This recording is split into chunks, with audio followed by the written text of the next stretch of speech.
Tell them you love them. You're welcome. We love you. Say love you. Your candy? Oh yeah, shoot, that's in here.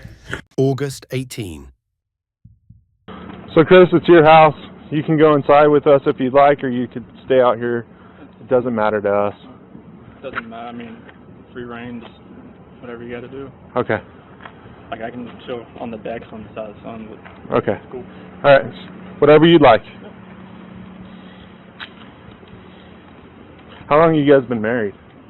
So we've been together 8 years, married 6 this year. Okay. And this is very unusual behavior? Yeah, we can get that dog out of here. Okay. She's gonna flip. There? Oh, that was. No, the doorbell, is that a ring doorbell? Yeah, like when you got a visitor, it does. But I don't think the speaker is on to where you hear it. Like by. Okay. I guess my question for you is, would it show her leaving with the kids? Did you have any alerts? If she came out here, yes. Like if. Did you have any alerts today with that? Just when her friends were here. Does it only record when the doorbell rings, or anytime someone? If you're like right here, it should just start. The proximity should hit up. Okay. And if you had anything on that today? Just her friends. And what time was that? 12:10 and about 10 minutes afternoon. Okay. But nothing between the time when she got here this morning? Like she got here at 2. Only thing this morning? 2 o'clock this morning. Okay. Like 1:48 on here. And the only thing that was weird was that the garage door said is left open after I left. And it might have been the sensor, but like my phone doesn't show when For your alarm? Yeah, it doesn't show if it shuts. And who's your alarm through? Vivian. Okay. But Nikki, her friend that came here about 12:10, she said the garage door was shut when she got here. Okay. That was the only thing that was weird. All right. Were you going to hang out there, or you want to come in here? I'll start here. Okay.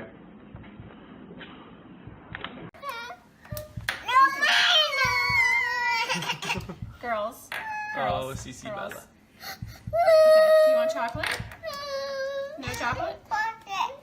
If you want chocolate, you just get this bowl. You want this one, the bigger one? We're gonna go. I love you too. This is the morning. This is why I love that I thrive. I just want them back. I just want them to come back. And if they're not safe right now, that's what's tearing me apart. Because if they are safe, they're coming back. But if they're not, this has got to stop. Like somebody has to come forward. I don't want to be in it. Get lower.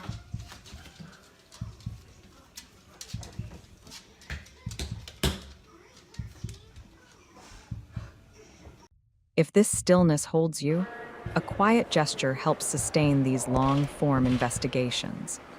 Taking a moment to like the video or subscribe allows stories like this to be examined with the time and care they demand, bringing hidden truths into focus, one layer at a time. Thank you for the birds. Girls, thank you for the world so sweet. Thank you for the food we eat. Thank you for the birds that sing. Thank you, God, for everything. Amen. Yeah, Knuckles. Hey guys, good morning, or I know for Colorado people it's good morning, good afternoon for everybody else. I wanted to come here live because today is the big day for the huge. Our cocktail party is tonight where Product X is going to be released. We're super excited. We're heading to the pool right now, and then we have a massage today paid for by Lavelle. Today at 3:30. So Chris and I are super excited. So we're gonna get a massage after we lay by the pool for a little bit and maybe go to the beach again. And then we're going to go to the cocktail party. And we will be live there tonight.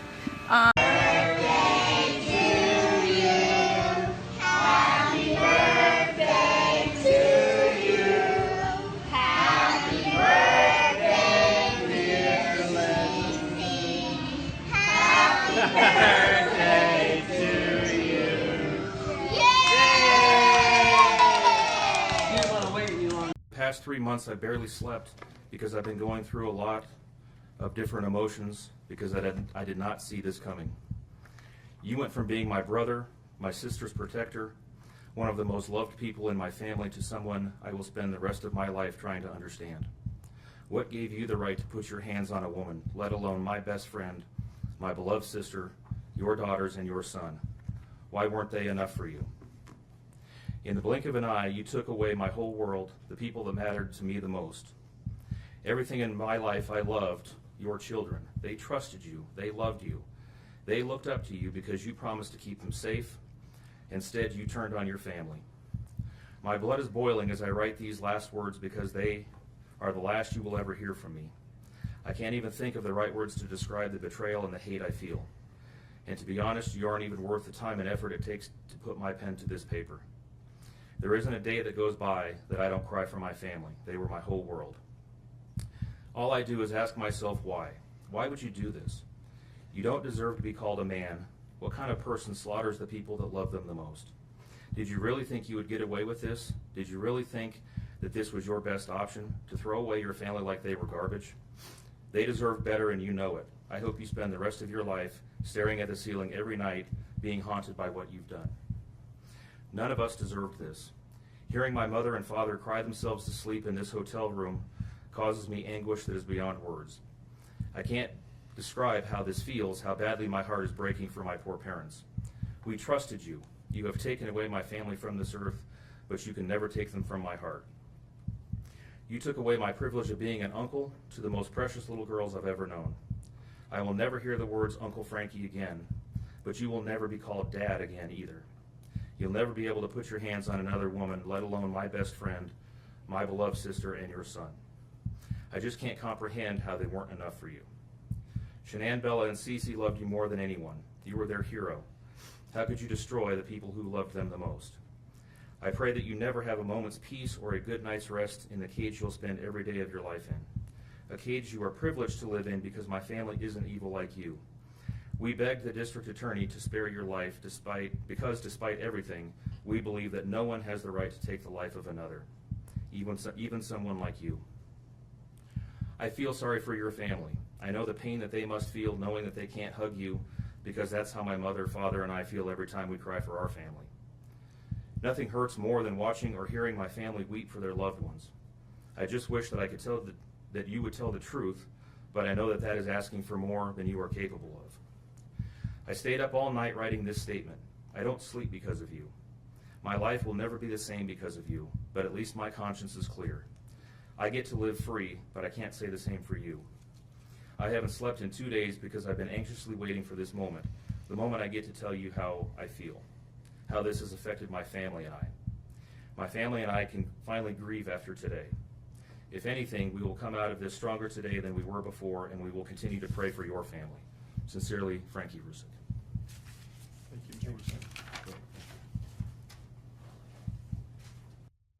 Hey, guess what, girls? Mommy has a baby in her belly. Are you guys excited? Yes? Are you really excited? Oh my goodness. Come give me hugs. Oh. I love you, girls. I got the baby a hug. You want to give the baby a hug? I love you, Bella. You're so sweet. Give me a kiss. Mommy. Mommy. Yes, baby. Objectively say that this is perhaps the most inhumane and vicious crime that I have handled out of the thousands of cases that I have seen. And nothing less than a maximum sentence would be appropriate. And anything less than the maximum sentence would depreciate the seriousness of this offense. Deputies, I would respectfully ask that you take this defendant into custody and have him serve the rest of his life in the Department of Corrections. We are in recess.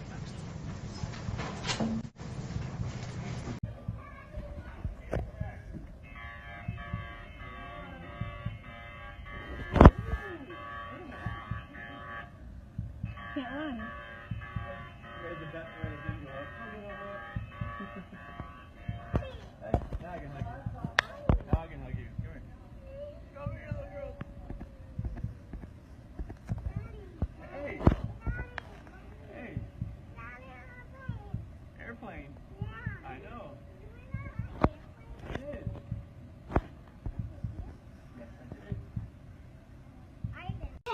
No candy, Mama. I don't have candy. No, Bella. Bella, you can't play with Mommy's lotion. So this is addiction palette number 5. She keeps stealing my makeup. I'm telling you, this is why I lose makeup. She just grabbed my lipstick. I'm wearing my LuLaRoe today. Sorry guys, I'm dropping everything because of this child of mine. Hence why I lose makeup, you guys. Bella seriously destroys my girls steal my makeup, and I'm Bella particularly. Bella steals them and breaks them, as you saw her do in action today. But here's my Christmas leggings. Can you see them? I haven't been able to get a picture of them yet because Bella doesn't take good full shot pictures yet. Grinch over here. Bella. We have the Grinch over here. We have the Grinch. We have the Grinch here.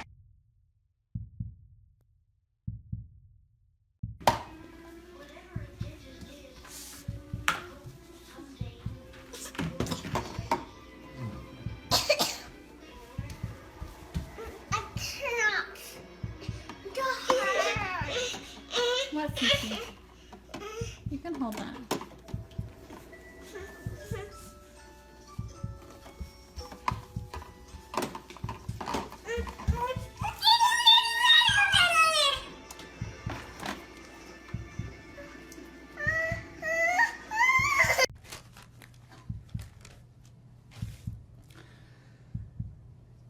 What I'd like to say to the court is that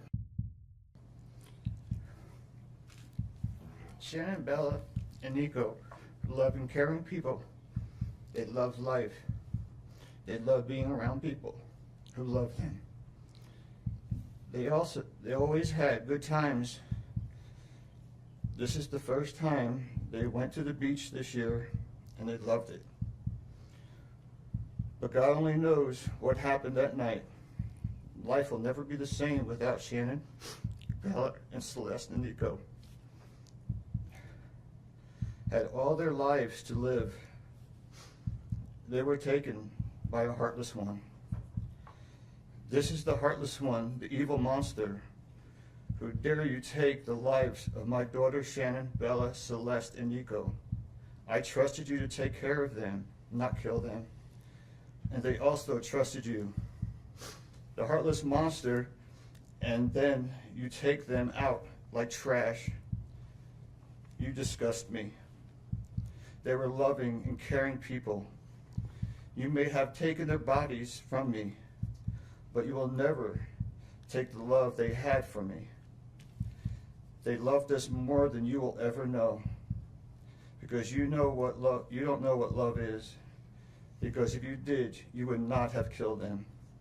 You monster, thought you would get away with this. I don't know how. The cameras do not lie. You carry them out like trash of the house. Yes, I seen the videotape. You buried my daughter Shanann and Nico in a shallow grave, and then you put Bella and Celeste in huge containers of crude oil. You heartless monster. You have to live with this vision every day of your life, and I hope you see that every time you close your eyes at night. Oh, I forgot. You have no heart or feelings or love. Let me tell you something. I will think of them every day of my life, and I love them every day of my life. Prison is too good for you. This is hard to say, but may God have mercy on your soul. I hope you enjoy your new life. It's nothing like the one you had out here. May the courts have no mercy on you. It's hard every day. It hurts in so many ways. I have heard people say that you're not a monster. No, you are not. You're an evil monster. Thank you. Love you, Shanann, Bella, and Nico. Love you, Pop and Dad. And one other thing. And Shanann says she is super excited for justice today. Thank you, Your Honor. Thank you, sir. Cece, play patty cake on Daddy's head. Yeah, she's gripping it right now. Cece, play patty cake on Daddy's head. Go whack a daddy. Don't do that, Cece. Don't do it. Sounds kind of hollow. Whack a daddy. Don't spit. Don't spit on Daddy, please. Oh, that's a shower.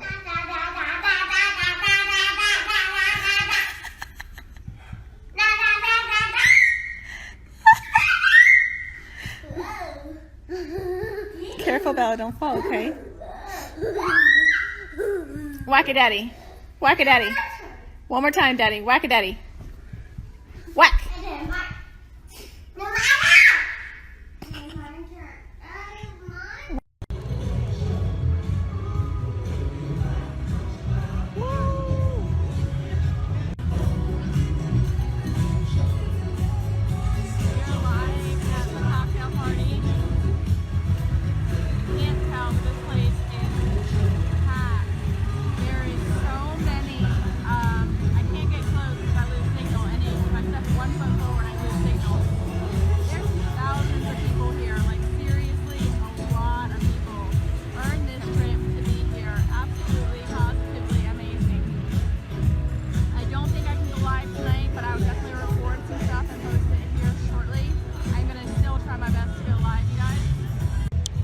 Everyone needs to deserve this.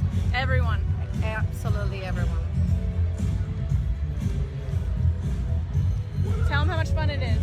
It's amazing. This place is nuts. It is phenomenal. We're gonna go have some fun. Get to hear what's coming out. It's absolutely exciting. We're super excited. We'll be back here live shortly, guys. Love you. I don't want them to really go in the ocean. I mean, Ready, set.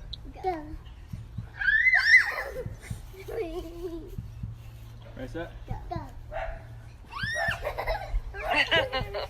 The pool opens in 2 weeks too. what's the degrees today? 85 last I checked. 120. Wow. No, Cece. Yeah. CC, girl. Oh gosh. Oh my gosh, are you kidding? She can climb that fence. Position of trust with respect to the victim in violation of Colorado Revised Statutes 18-3-102, subsection 1, subsection F. Do you understand? Yes, sir. Count 5 alleges murder in the first degree, a class 1 felony. It alleges that between and including August 12, 2018 and August 13, 2018, Christopher Lee Watts unlawfully, feloniously, and knowingly caused the death of Celeste Watts, a child who had not yet attained 12 years of age, and the defendant was in a position of trust with respect to the victim in violation of Colorado Revised Statutes 18-3-102, subsection 1, subsection F. Do you understand? Yes, sir. With regard to these first 5 counts, the minimum sentence that the court could impose if convicted is life imprisonment in the Colorado Department of Corrections, and the maximum sentence is death. Do you understand? Yes, sir. Let me also point out that pursuant to Rule 32.1 of the Rules of Criminal Procedure. You're doing a good job, Ella.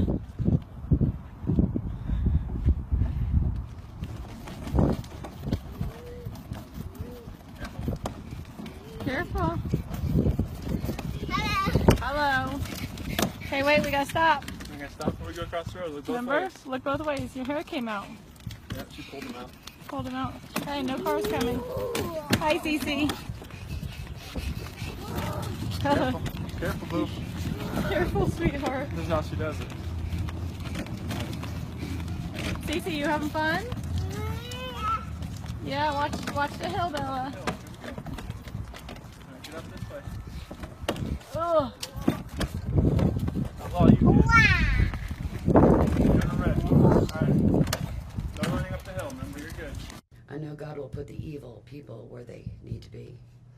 I also want to take the time to thank the town of Frederick, Greeley, FBI, the DA's office, the CBI, for exceptional work.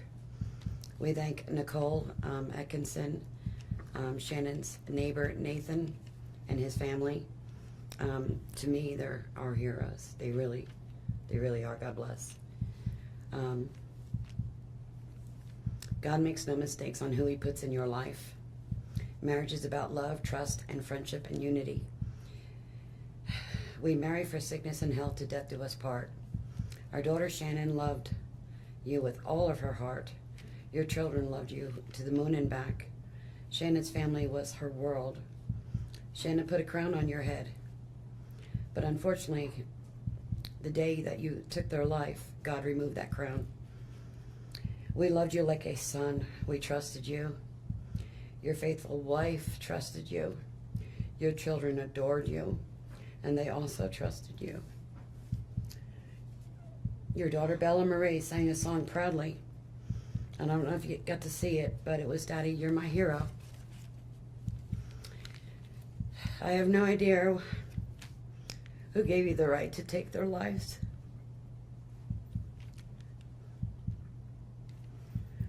But I know God and his mighty angels were there at that moment to bring them home to paradise. God gives us free will. So not only did you take the family of four, your family of four, you took your own life. I want the world to know that our daughter and her children were so loved by us. There will always be protected by God and his mighty angels. I didn't want death for you because that's not my right. Your life is between you and God now, and I pray that he has mercy for you. From Shannon's mother, Bella Marie, Celeste, Catherine, and Nico Lee's, Nana. Thank you, Your Honor. Just wait. Hi, guys. Say What's hi, going Bella. We gotta get you dressed, kid. I Look know, what Bella's right? eating. Bella's eating some of the ingredients. She got a nice little bowl of chocolate chips. Look at that. What is that, Bella? Can you show them? What is it? Is it chocolate? Is it chocolate? It's chocolate little mini morsels, right? Yeah, good job. So she's been eating my peanut butter and the chocolate morsels so far today. So we're gonna let a few more people hop on, and then we're gonna get cooking here, and we'll explain to you what we're cooking up over here. So Yeah, welcome to the 12 days of Christmas, Lavelle Day, and even though I like to claim that I could probably cook, I can't at all. So I'm gonna let my wife do all the cooking. She's gonna make up some Thrive Bites for us. and I'm gonna go wash my hands real fast. Uh-oh. She's gonna leave me here alone. Oh, we got some people joining. Bella, look. Got people looking at us. Say hi. Wife's gonna be making up some Thrive Bites here in a second, so make sure you hop on and join us for the 12 days of Christmas. Bella's got some chocolate chips. I need a Lavelle apron. They All right, guys. Hey, Michelle. Hey, Amanda. Bella's showing you what she's eating. She's eating the ingredients. She's been eating the ingredients since I've been getting them prepared, so. So we're gonna make Thrive Bites today. Chris didn't want to go on live doing it because he didn't want to mess anything up. Not that you can mess anything up with Thrive Bites. It's so simple. Except for today, we're gonna double the recipe because we love the Thrive Bites. When you are craving something to eat, or junk food or whatever, you just pop a Thrive Bite and it fills you up, and it's really delicious. Thrive Bites, right? Good job, Bella. My little helper right here. Thrive Bites. So today, I will post in the feed the Thrive Bites. Bella, shh. Will you turn it down for me, please? So I'm going to post in the thread here today on how to make Thrive Bites and the recipe. So basically it calls for 1 packet of your lifestyle mix. Now you can use any flavor. I'm going to use vanilla here today. And hold on, honey. It calls for a cup of oats, a half a cup of peanut butter. Hi, Bonnie. Hey, Corey. Look at Bella. A half a cup of mini morsels. Now, I'm doubling the recipe, but still want to keep the calories down, so I'm only going to still do a half a cup of mini morsels. It does also, you know, you can add anything into it, like coconut, peanuts, walnuts, whatever you want. It's up to you. You also add a 1/3 cup of honey, a 1/2 cup of ground flaxseed, and a teaspoon of vanilla. I don't know if I mentioned peanut butter, but also 1/2 cup of peanut butter. Again, I'm doubling the recipe, so everything I'm doing here today is going to be double. Hey Madison, take care of my dad while he's there with you this week. All right, guys, sorry. So first I'm going to add my oats. These are so good. We can't keep them in the house. So then I added, the mini morsels. I add the ground flaxseed. So I always add all the ingredients. I'll just add the rest of Bella's. I add everything that's easy to mix. And so I'm gonna pour our premium lifestyle mix in a cup so you guys can see the consistency. It is micronized. It is fine. Very, very, very, very, very fine. Hey, Christine.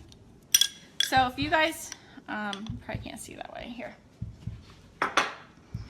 So if you can see how finely micronized it is. I mean, literally it's thinner than flour.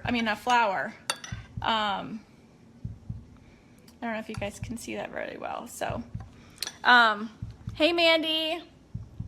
So the Thrive Premium Lifestyle Mix is so fine. I mean, it's very, very, very fine. Let me find the other one. So you add 2 of those because, like I said, I'm doubling the recipe.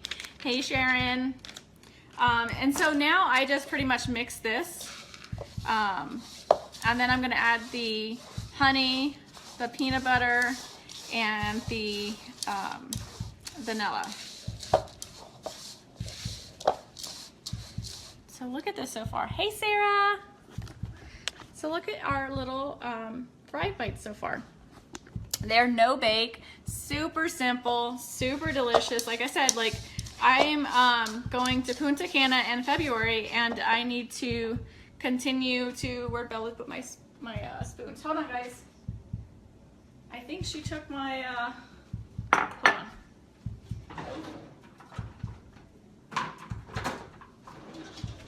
All right, I got 2 more. So if you're like me, yes, Michelle, they're super delicious. So now I'm gonna add the honey. So I'm going to Punta Cana in February, and as much as I want to get into the gym, and I'm working on trying to find the time between work, you know, being a stay-at-home mom with the 2 girls, life and everything, it's really hard to get into. I just added the vanilla, sorry. It's really hard to get myself into the gym as much as I really want to. I've been doing some kind of like mini workouts at the house, like squatting and things like that, but it's hard for me to get to the gym. And being a stay-at-home mom during the day and working overnight shifts, you tend to snack a lot because you're always around food, and you know, whatever happens, you know, the kids are eating snacks, you jump on snacks. So this is my way of making my own snack, that instead of me grabbing a fruit roll-up or a bag of chips or any of that stuff, I just grab one of these, and I've made my own for the kids too. So they have their own little protein bites Bella loves. So now that all my ingredients are in here, I'm just going to mix it up really good. And as you guys know, messing with peanut butter, it's fun. So, sorry, I don't like a mess when I'm cooking. Not that I'm cooking. I know, Bonnie. So Bella does squats with me at the house because, you know, we all gotta work up the backside, right? So I am doing squats at the house, and it's super funny because she tries to do them with me. And so here comes Cece, the sumo wrestler, doing squats in my living room because she literally looks like a sumo wrestler when she's doing them.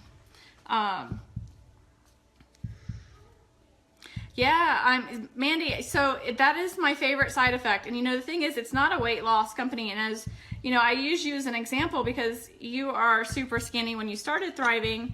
And so like, it's not a weight loss company, but you know what, with anything you can do, you can manage your weight, you know, with just the small things that you do with cutting out junk food. Like that's what has happened with me when I started the Thrive experience, is I no longer crave a lot of the junk foods as I used to crave. And being lazy from, sorry, I'm getting another spoon.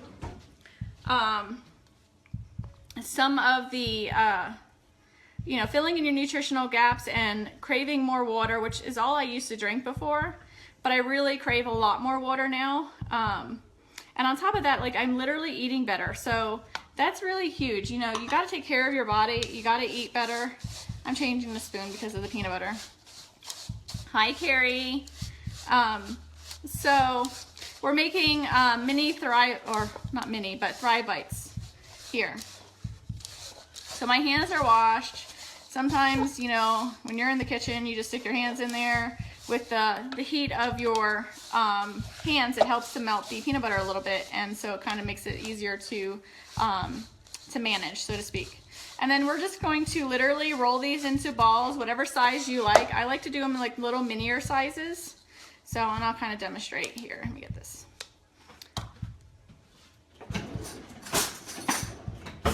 So, get your hands dirty.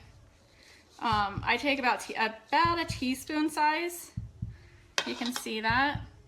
And, you know, just pinch it into a ball. And so that's how big I make mine. They're probably a size of a quarter in round.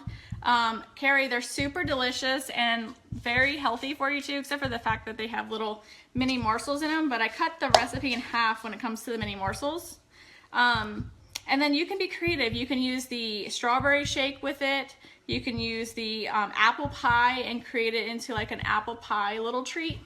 I love the peanut butter because everyone in this house loves peanut butter and I can never keep it on hand.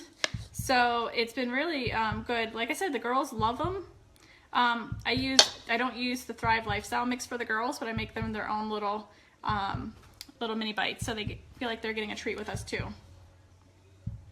Yes, Mandy. So these are so, like, honestly, they're really good too. But yeah, and you can do whatever you want with them. You can add anything. I'm not a coconut person, so I don't add coconut to mine, but you can add chunky peanut butter. You can add anything, you know, that you want. Stick them in the fridge, let them chill, and put them in a little container, and then you're good to go. Grab and go. How many spoons are you required? Listen. I use like one sometimes, but like it's sticky, and you know, usually I just use my hands a lot. Of course they're clean, but you know, I'm trying to be, you know, proper, like professional TV cook, you know. I don't qualify though. So, give me 1 second. They're really good. You guys really have to try them. I will post them in the thread here. I am down 28 pounds since I started the Thrive experience, and going to Punta Cana in February, I'd like to be down another, you know, a good 5 to 10 pounds. And so this is a really good way for me to do that. And I'm going to show you kind of what they look like. I'm sure some of you have made some protein bites before. So it's super simple, you guys. Have fun with it. Bella was helping me out, but Chris took her away so she wouldn't talk on the video. Incorporate your kids, like make something for them. Like, and this is super fun. Bella likes to roll these with me, and she does a really good job with it. And it's interaction with your children too at the same time. So that's pretty much it. I'm going to finish making these, and then I'll come back on later and show you what they look like when they're all done, even though they look the same, just a little firmer. So you guys have a great day, and I'll post the ingredients so Michelle, you can go ahead and continue shopping when you're at Walmart today. All right, guys, have a great day. These are great when you have an afternoon slump of work. Yes, so good. And you know, honestly, like I eat them throughout the day. And they're really good snacks for when I work overnights, because when I work overnights, I tend to snack on a bunch of junk food, like things that aren't good for you. And so these have been a really good supplement instead of doing that. So instead of a bag of chips, I'm eating some Thrive Bites. All right, guys, have a great day. Your Honor, there are no words to adequately describe the unimaginable tragedy that brings us before this court today. By my comments, I'm not even going to try to express the horror, the pain, or the suffering that the defendant has caused to these families, to this community, and to all who were a part of this investigation. However, I do want to spend a few minutes sharing with the court the details of the crime, as so far you've only had an opportunity to review the affidavit and a few facts here and there that have been offered to the court in the motions and pleadings that have been filed. The questions that have screamed out to anyone who will listen since August 13th of 2018 are why and how? Why did this have to happen? How could a seemingly normal husband and father annihilate his entire family? For what? These are the questions that only one individual in this courtroom or on this planet knows the answers to. I fully expect we will not receive the answers to these questions today, nor will we at any point in the future. I don't expect that he will ever tell the truth about what truly happened or why. Even if he did, there is no rational way that any human being could find those answers acceptable responses to such horrific questions. The best we can do is try to piece together some kind of understanding from the evidence that is available to us. And the evidence tells us this: the defendant coldly and deliberately ended 4 lives, not in a fit of rage, not by way of accident, but in a calculated and sickening manner. Shanann was 34 years old. She had married the defendant in November of 2012. Over the weekend leading up to August 13th, she had been at a work conference in Phoenix, Arizona, and returned home in the early morning hours of August 13th. We know that she got home about 1:45 in the morning. The doorbell camera on their home shows her arriving back home from the airport. Shortly thereafter, at least according to the defendant, they had what he referred to as an emotional conversation about the state of their marriage and about what their lives would look like going forward. What was said during that emotional conversation, only he knows. What we do know is that shortly after that, the defendant strangled her to death with his own hands. We know that he slowly took her life the morning of August 13th. We know that this was not done in an uncontrolled, vengeful manner that he tried to describe to agents from CBI and the FBI. If that were the case, you would expect to see vicious, horrible bruising about her neck, shoulders, and face. You would expect to see the hyoid bone in her neck broken. You would expect to see some kind of defensive wounds on his body as she struggled and fought for her own life. None of those are present. The only injuries that were on Shanann's body were one set of finger or bruising, what appeared to be fingernail or finger mark bruising to the right side of her neck. We know that our experts will tell us that it takes 2 to 4 minutes to strangle someone to death manually with their own hands. The horror that she felt as the man that she loved wrapped his hands around her throat and choked the life out of her must have been unimaginable. Even worse, what must Bella, age 4, and Celeste, age 3, must have experienced or thought as their father, the one man on this planet who was supposed to nurture and protect them, was snuffing out their lives. They both died from smothering. Let me say that again. The man seated to my right smothered his daughters. Why? Imagine the horror in Bella's mind as her father took her last breaths away. Your Honor, understand very clearly, Bella fought back for her life. The frenulum, the connective tissue between her upper lip and her gum, had a centimeter and a half laceration. She bit her tongue multiple times before she died. She fought back for her life as her father smothered her. Celeste had no such injuries. In fact, she had no external injuries at all. But according to the medical examiner, she was smothered nonetheless. The defendant then methodically and calmly loaded their bodies into his work truck, not in a hasty or disorganized way. He was seen from the neighbor's doorbell camera backing his truck into the driveway, going back and forth into the house and back out to the truck 3 different times, 1 time for each of their bodies. He then drove them away from their family home 1 final time, intent on hiding any evidence of the crimes that he had just committed. In one final sign of callousness for his wife, his daughters, and their unborn son, and their remains, he drove them to a location that he thought no one would ever find them, to one of the oil tank batteries with which he was so familiar. He knew this was safe. He had texted a coworker the night before saying, "I'll head out to that site. I'll take care of it." He had carefully ensured that he would be alone in the middle of the plains to secrete away the remains of his family in a place that he hoped they would never be found. In one final measure of disrespect for the family he once had, he ensured that they would not be together, even in death, or so he thought. He disposed of them in different locations.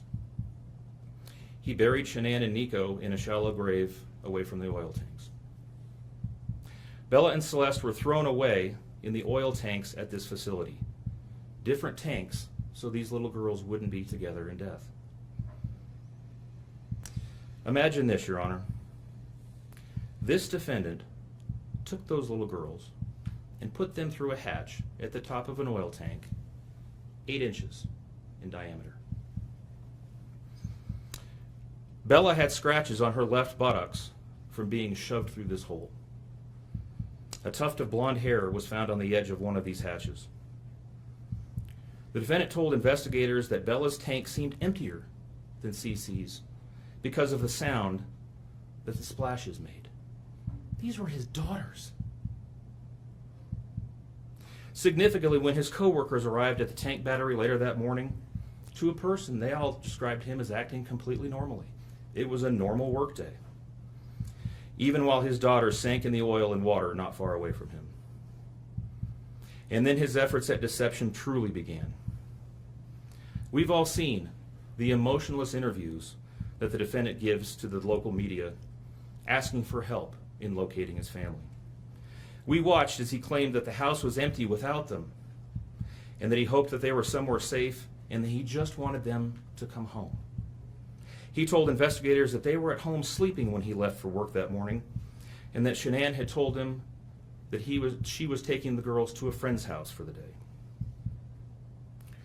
What is striking about this case, Your Honor, beyond the horrors that I've already described to you, is the number of collateral victims that he created by his actions. While he stood in front of TV cameras asking for the safe return of his family, scores of law enforcement officers, neighbors, friends, and family scoured the area, fretted for their safe return. They texted him begging for any information and sending him their best wishes, all the while he hid what he had done. The list of indirect victims does not end there. Think of the firefighters and the Colorado State Patrol hazmat experts who had to don protective suits and who were called upon to pull Bella and Celeste out of those oil tanks. Or the coroner employees who had to conduct these autopsies. Or the victim assistants who frantically attempted to ease the suffering of those affected. All of this, Your Honor, for what? Why? Why did this have to happen? His motive was simple, Your Honor. He had a desire for a fresh start, to begin a relationship with a new love that overpowered all decency and feelings for his wife, his daughters, and unborn son. While Shanann texted the defendant over and over again in the days and weeks leading up to her death, attempting to save her marriage, the defendant secreted pictures of his girlfriend into his phone and searched and texted her at all hours of the night. While Shanann sent the defendant self-help and relationship counseling books, one of which, ironically enough, was thrown in the garbage. He was searching the internet for secluded vacation spots to take his new love in researching jewelry. And while Shanann took the girls to visit family in North Carolina, the defendant went to car museums and the sand dunes with his new girlfriend. The stark contrast between the subjects of their internet and text content is absolutely stunning.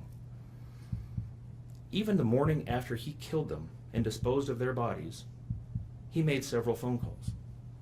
One was to the school where the girls were supposed to start, telling the school that the girls would not be coming to school anymore, that they were being unenrolled, presumably to give him some more time before law enforcement notification about them going missing.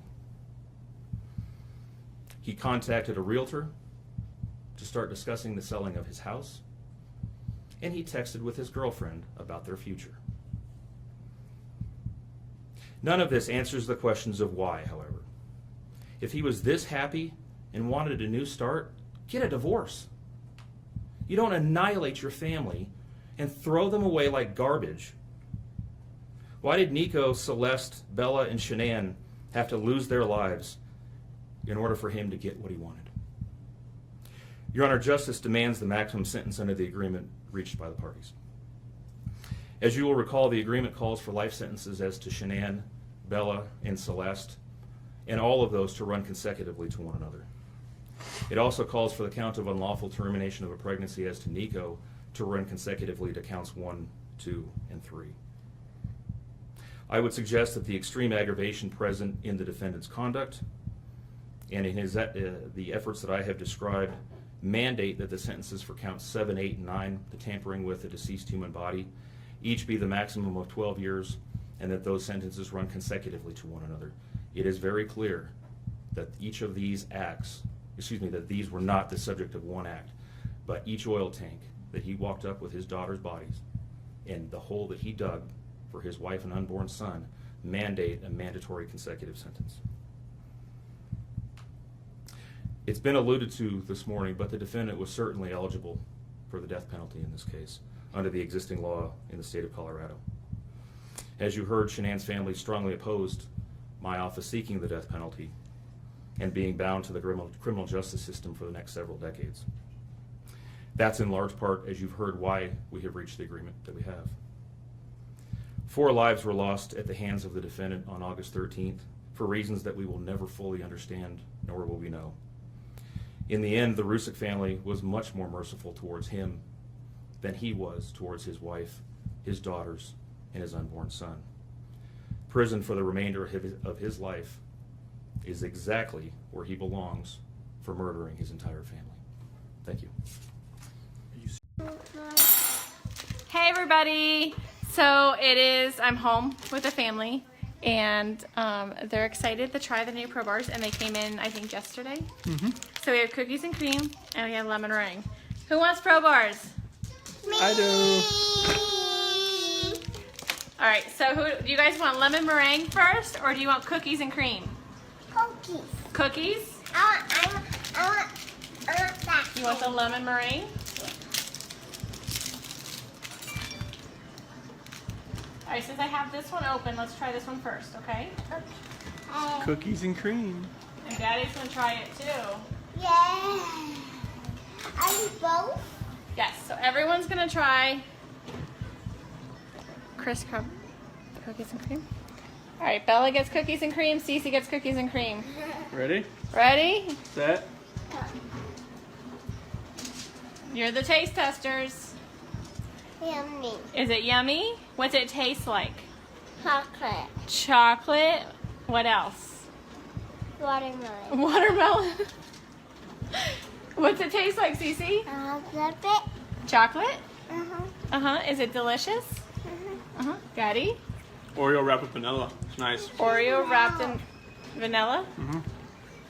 Is it yummy, Cece? Is that good, Bella? I think they like cookies and cream. Okay, so let's try the lemon meringue. Hey, everybody. So, a little crazy over here.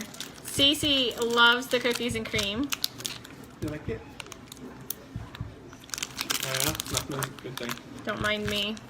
It's been a long travel day yesterday. Been cleaning, regrouping today. Hey, Jen. Okay, so Chris, this is the lemon meringue. Nope, that's Daddy's.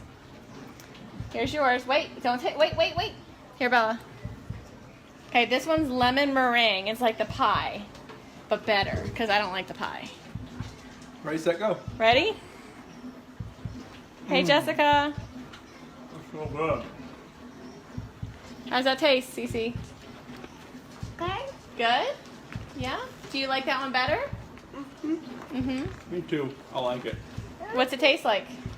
You like lemon meringue pie? Straight out the box. Bella, what's it taste like? I don't like it. You don't like that one? Bella doesn't like that one. That's okay. You like the birthday cake, right? And the cookies and cream? Yep. Dieter, do you want some? Yeah, Dieter wants some. All right, so which one's your favorite out of all the Pro Bars? Hey, Wendy. I would say lemon meringue. Lemon meringue? What's your favorite, Cece? Birthday. Birthday? Mommy's favorite. What's your favorite? The cookies and cream? Wow. We have to keep 3 on stock. It's a good thing. How do I turn this around? It's a good thing that I have all 3 of the favorites in the house. Cinnamon rolls were sold out of it here at the house. You like it? I want dip and You want dip and ranch? You want ranch dip and chips? Jess, I have them all. I just ate all of the cinnamon rolls. Cece actually really likes the cinnamon rolls too. Look at Bella. Cookies and cream. We got Cookie Monster.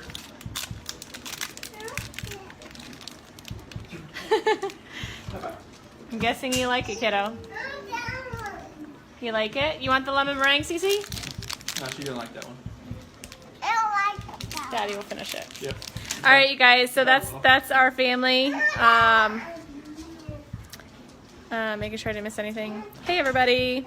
So we're a mixed family. Apparently, birthday cake is a winner for me and Cece. Bella loves the cookies and cream, and Chris is lemon meringue. Surprisingly, because he's a cookies and cream guy. Yeah.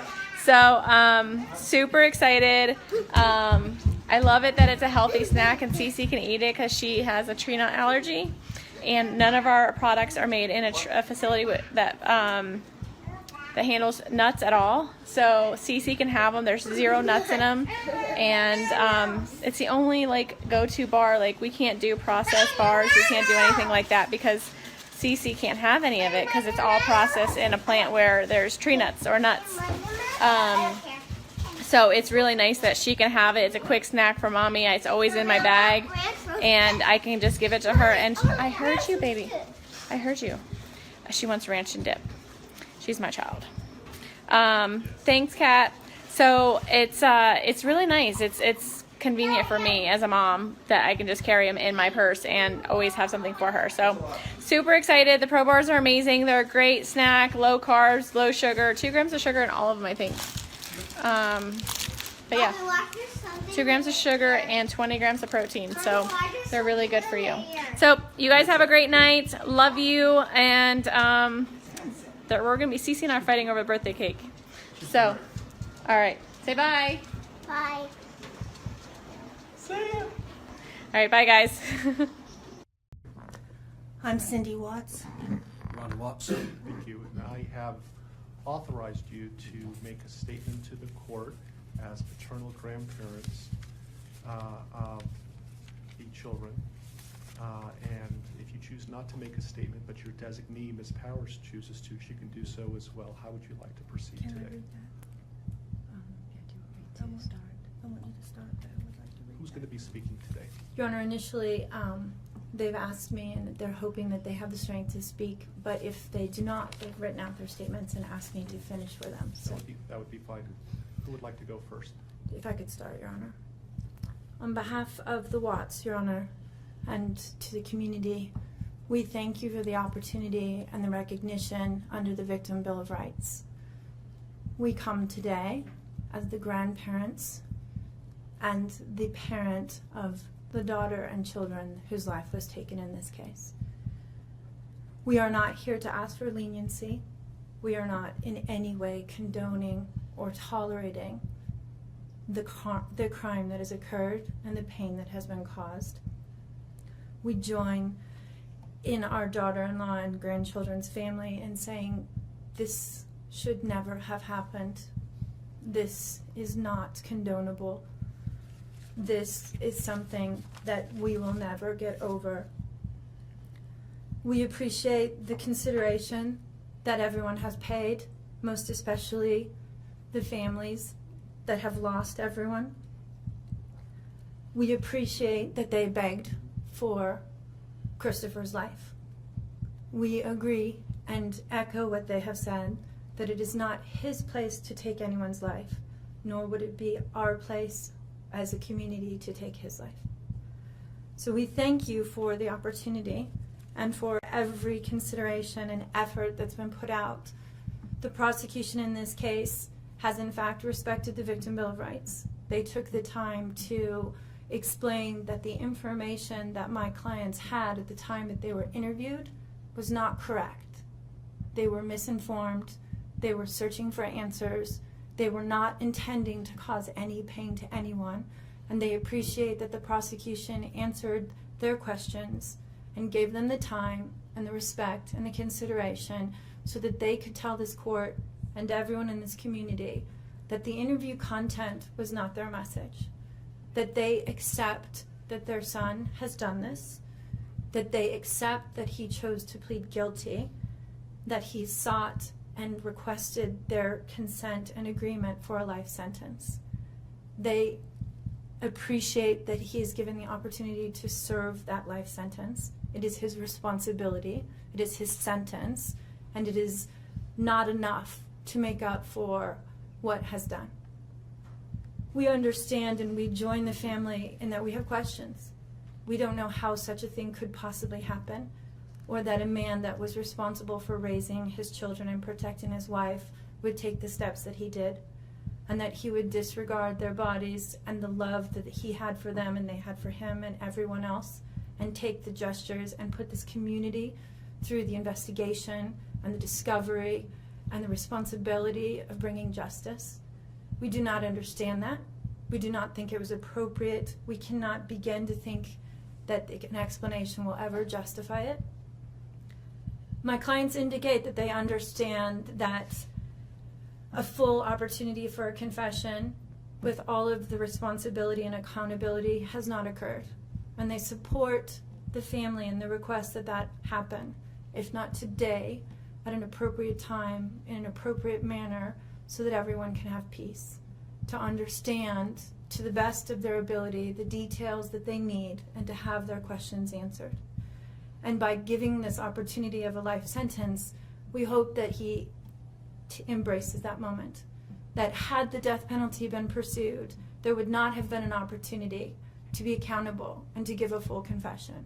And had the death penalty been sought, counsel would have fought for his life, the prosecutors would have been engaged in a multiple-year battle, the families would have been torn apart, this community would have had to subsidize it and endure it, and we have so much respect and gratefulness that that did not happen. We would strongly encourage Christopher Watts to give that full confession in the tone and in the timing that he thinks is appropriate with the guidance of his counsel. We feel that it would be appropriate and helpful to ease the pain and the suffering. But we also say we don't think that there's anything that he can say that will ever account for his behavior.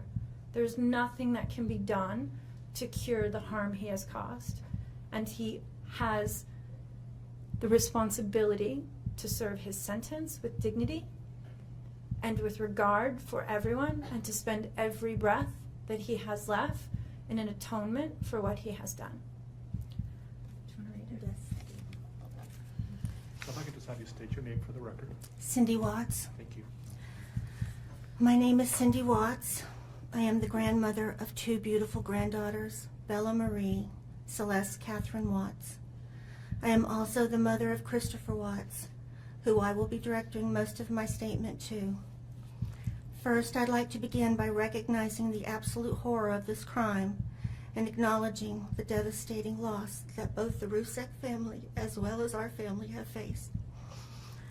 Our families have been irreparably broken by the needless deaths of Shanann, Bella, Cece, and Nico. This is something we will never get over. We will always mourn the loss of our family, and in that we are united in our grief. I am still struggling to understand how and why this tragedy occurred. I may never be able to understand and accept it, but I pray for peace and healing for all of us. Now to my son Christopher, I have known you since the day you were born into this world. I have watched you grow from a quiet and sweet, curious child who Bella reminded me so much of, to a young man who worked hard in sports and later mechanics to achieve your goals. You are a good friend, brother, father, and son. We have loved you from the beginning, and we still love you now. This might be hard for some to understand, how I can sit here under these circumstances and tell you, although we are heartbroken, although we can't imagine what could have led us to this day, but we love you. Maybe you can't believe it either. As the Lord said in Jeremiah 3:31, I have loved you with an everlasting love. Therefore, I have continued my faithfulness to you. And you, as your mother, Chris, I have always loved you, and I still do. I hate what has happened. Your father and sister and I are struggling to understand why. But we will remain faithful as your family, just as God remains faithful because of his unconditional love for us all. We love you, and we forgive you, son.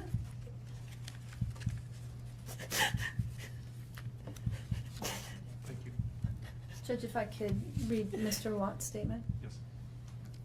My name is Ronnie Watts, and I am the grandfather of Bella, Celeste, Nico Watts, and I am the father of Shanann.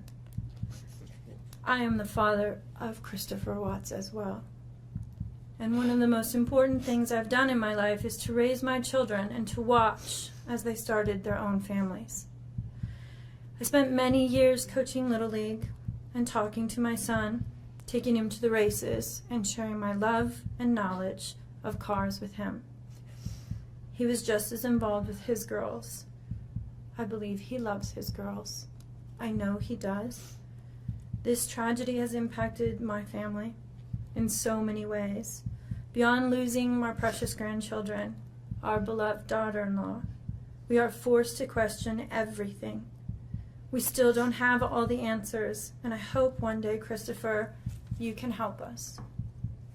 Chris, I want to talk to you as a father and son. You are here today accepting responsibility, but I want to tell you this now. I love you. Nothing will ever change that, and I want you to find peace, and today is your first step. The Bible says if we confess our sins, God is faithful and just and will forgive us. Chris, I forgive you, and your sister forgives you, and we will never abandon you, and we love you. Dad. Judge, thank you for the opportunity to address the court. Everybody, so Chris and I are sitting here Going on? waiting to board our flight to Miami, and then we're gonna fly all the way back home to see our girls in Denver. So we're super excited. It's been a wonderful, wonderful, amazing experience this week. Lavelle definitely outdid themselves. Literally, this place has been paradise. We've had amazing days, spent the days at the beach, at the pool, on Sanoa Island. We went to the spa. Where else did we do? All the different lounges at night, all the different food. Hi, Sharon. The amazing, amazing food. I mean, seriously, I think I gained 10 pounds while I was here. Hey Kevin. But it's been super amazing. We took it all in. We had a blast. We had a wonderful cocktail party on Friday night with Lavelle. Super inspiring. I can't say how great this trip has been. This trip is definitely by far one of my favorite trips ever. And I got to spend it with my husband. That's the best part. We earned this trip. All inclusive. I mean, you can't beat that, you guys. Everything's paid for. Your drinks, your food, everything by Lavelle. So it's been super amazing. We probably had, 15 hours of sleep the whole week. It's been fun. We got to mingle with our families and all our friends that we've created through Lavelle. It's been awesome to also see people that have been following me and were able to pull me out of a crowd and say, hey, are you Shanann? And that's been so awesome. Like, so awesome that I've been able to inspire people like that. So we are grateful, extremely humbled, and blessed. All right, ready? Yeah. Hit it down there. Hit it, Bella. Hard. Hit it hard. Bend down and hit it. Come on. Oh! Nice. Oh, she wasn't hit it, Chris. Hit it hard. Oh, she did that, Chris. Nice.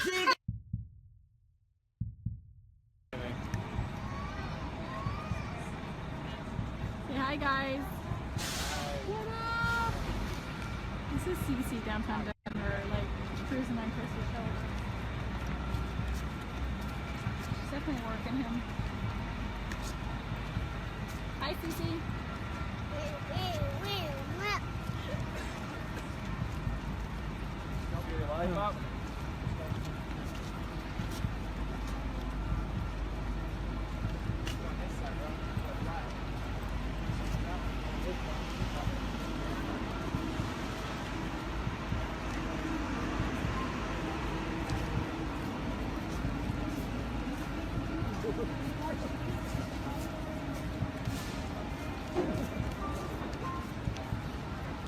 Susie's been taking a wear tear on Chris's shoulders. Cece. Where you going, Belle? Come on, Bella. Yeah. Celeste. Bella. Come on, B. Bella's falling asleep too. Doesn't want to hold. She's doing the crab walk. Crab walk. I'm sorry. Oh, torture your children. Make them walk downtown Denver. Poor kids. Poor daddy's shoulders. Cece.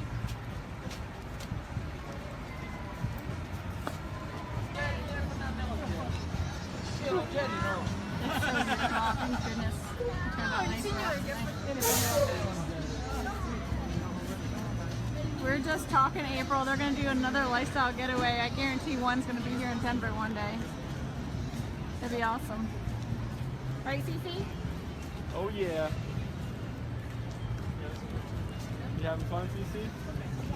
Yep. Yeah. Are you dancing? Dance, dance, dance.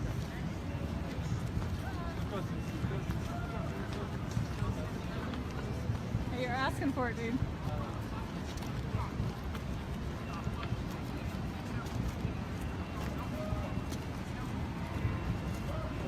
Bella said Papa's her best friend.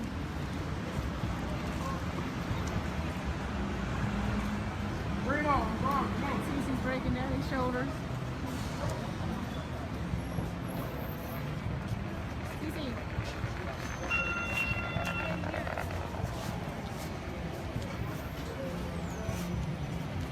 There's Mimi and Papa with Bella. And downtown Denver. So different when it's not late at night.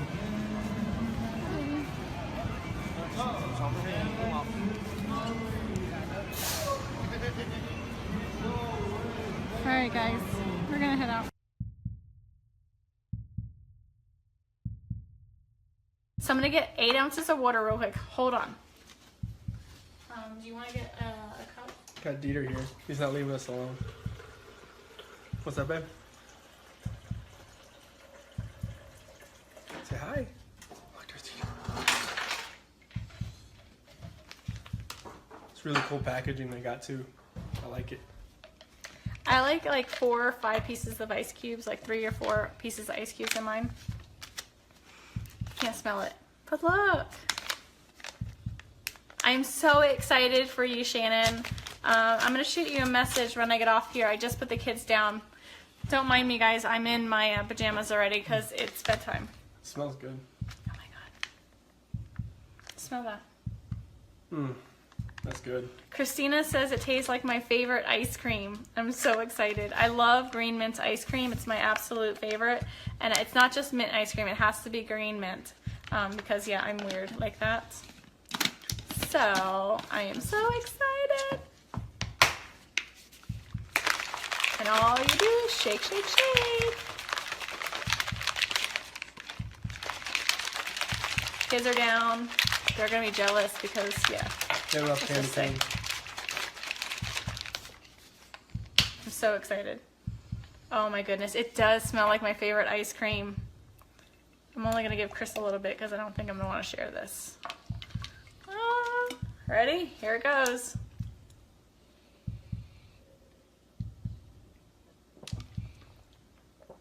Oh yeah. Tastes just like mint ice cream. Oh my goodness, this is absolutely amazing. It literally tastes, if you guys have ever had green mint ice cream, it tastes like green mint ice cream, like just like it. Delicious. That is really, really good. I don't know why he's crying. He wants to sit on the car. Charlie, it tastes like green mint ice cream. Have you gotten yours yet? Oh my God, it's so good. It's like 7 o'clock at night here. I love this. This is going to be like my dessert at night. Hey, Lisa.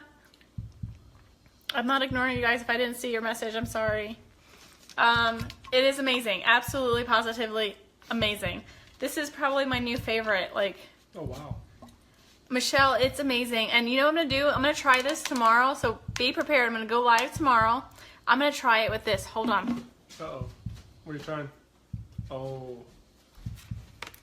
Cafe. Oh my goodness, it's going to be amazing. Oh, Chris, that stinks. It's amazing. Let me just tell you, it's absolutely positively amazing.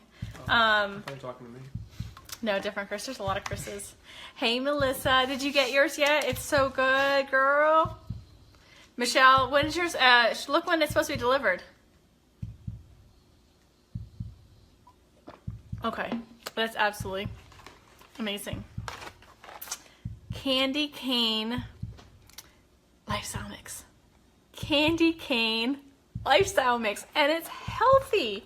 Like, seriously healthy.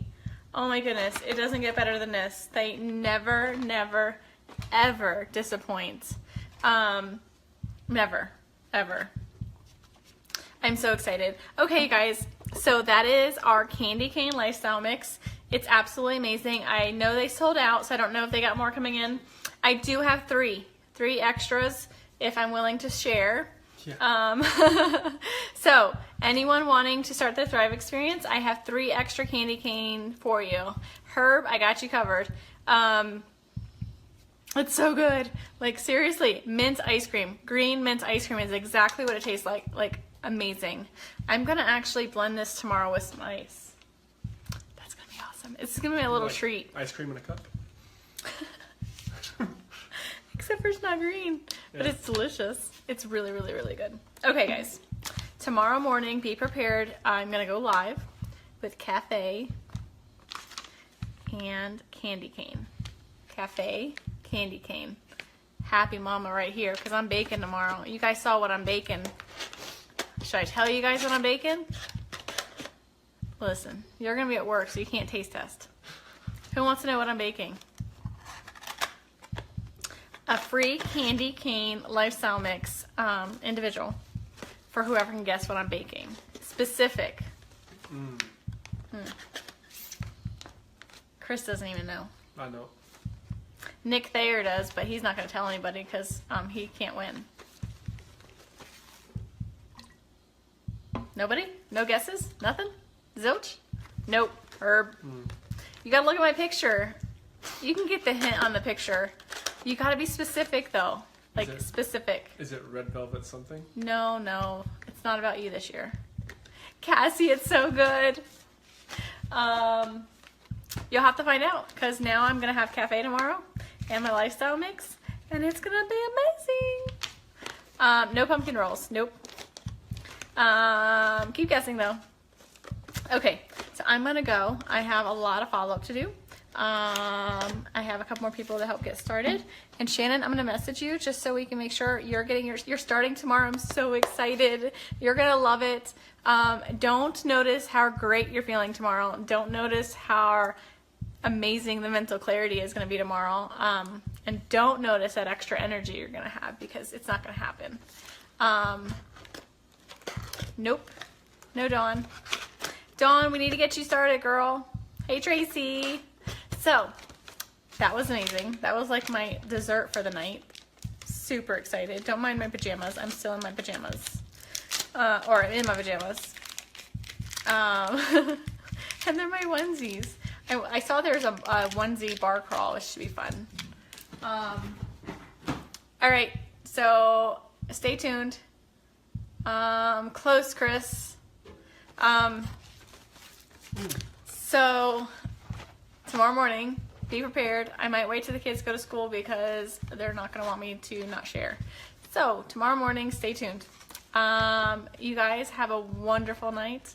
I am feeling good. I just had that delicious dessert, and I'll talk to you guys soon. Say bye, Dieter. Ruff. Don't choke him. I'm trying to get his head up. Poor Dieter. He wants his mommy.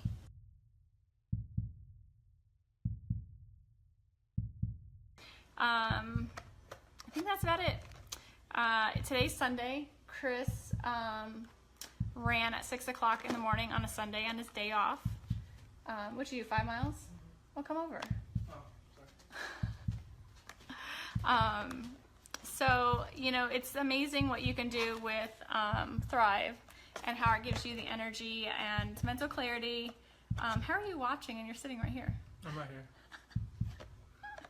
Weirdo.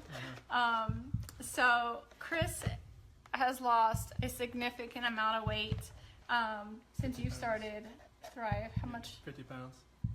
And he's in a medium. He went from a 2X to a medium.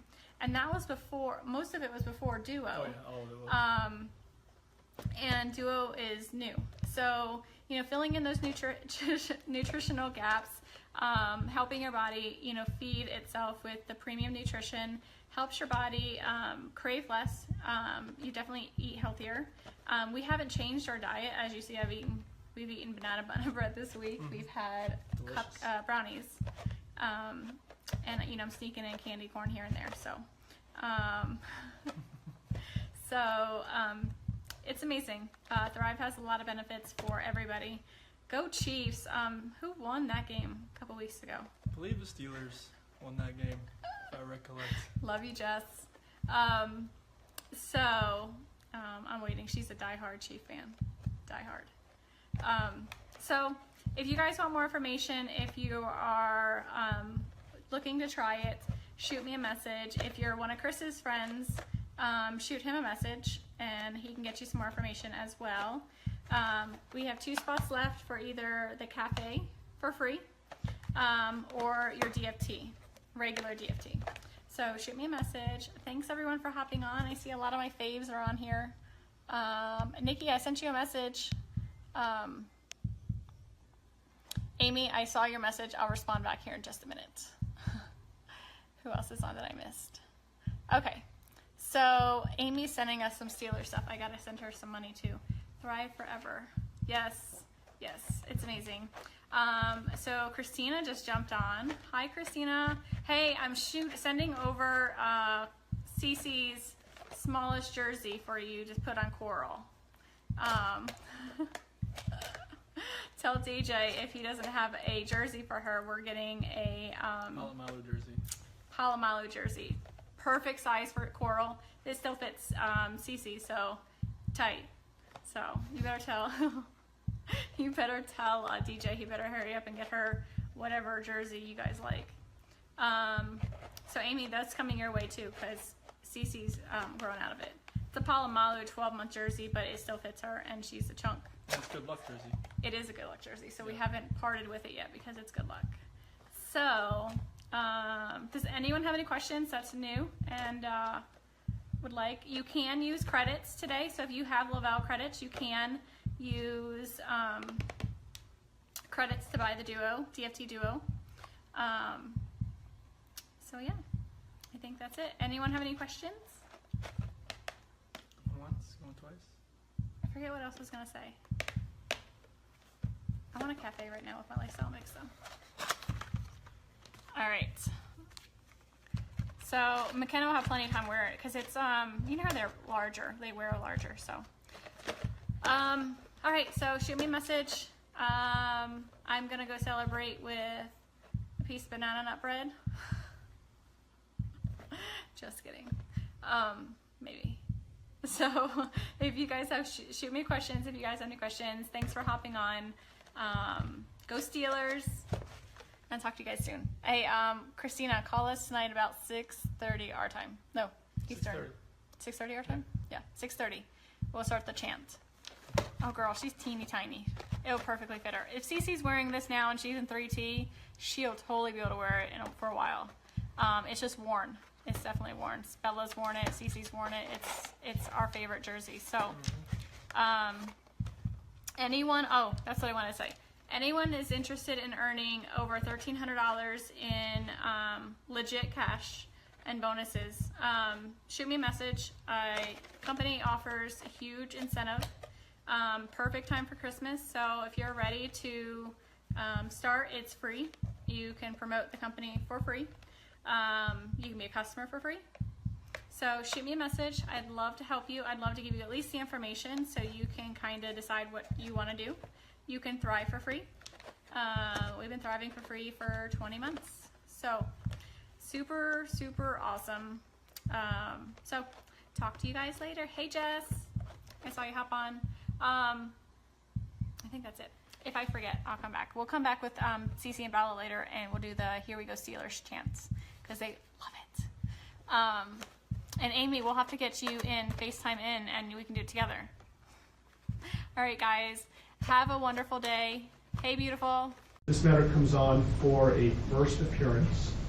Mr. Rohr, correct me if I'm wrong, but formal charges have not been filed yet? That's correct, Your Honor. The defendant was arrested. Formal charges have not been filed. On my calculation, I believe they will be due to the court at 3:30 on Monday. Thank you. Mr. Mercer, anything you would like to say about that? Not regarding that issue, thank you. So the court has reviewed a affidavit in support of a warrantless arrest. The court has found probable cause for the arrest. Specifically, I see that Mr. Watts was arrested for 3 counts of first-degree murder, each a Class 1 felony, and 3 counts of tampering with a deceased human body, each a Class 3 felony. Again, these are only charges that are named in the affidavit in support of the warrantless arrest. It's the district attorney's office who will ultimately decide what charges, if any, are going to be filed. And Mr. Mercer, would you like me to advise your client of his rights pursuant to Rule 5? Yes, please. Thank you. So, Mr. Watts, I would like you to listen carefully to the rights that you have, okay? Thank you. And so first, you don't need to make any statements. Any statements you make can and may be used against you. Do you understand? Yes. You have the right to counsel. Do you understand? Yes, sir. If you are indigent, you have the right to request the appointment of counsel or consult with a public defender before any further proceedings are held. Do you understand that? Yes, sir. And Mr. Merson is the head of the public defender's office, and he is going to represent you today and potentially in the future. Do you understand that? Yes, sir. Okay. Any plea that you make must be made voluntarily and not the result of undue influence or coercion. Do you understand that? Yes, sir. Right now, charges have not been filed, so this is a limited advisement. I intend to bring you back next week once formal charges are filed on Monday, so I can give you a full advisement. But I will tell you that at this point, the court is not authorizing any bail. Once I know what the official charges are that are filed by the district attorney's office, I'll inform you of the nature of the charges. If charges are filed, you have the right to a jury trial, and you have the right to demand and receive a preliminary hearing within a reasonable time to determine whether probable cause exists to believe that you committed any of the charges that are filed by the district attorney's office. Do you understand that? Yes, sir.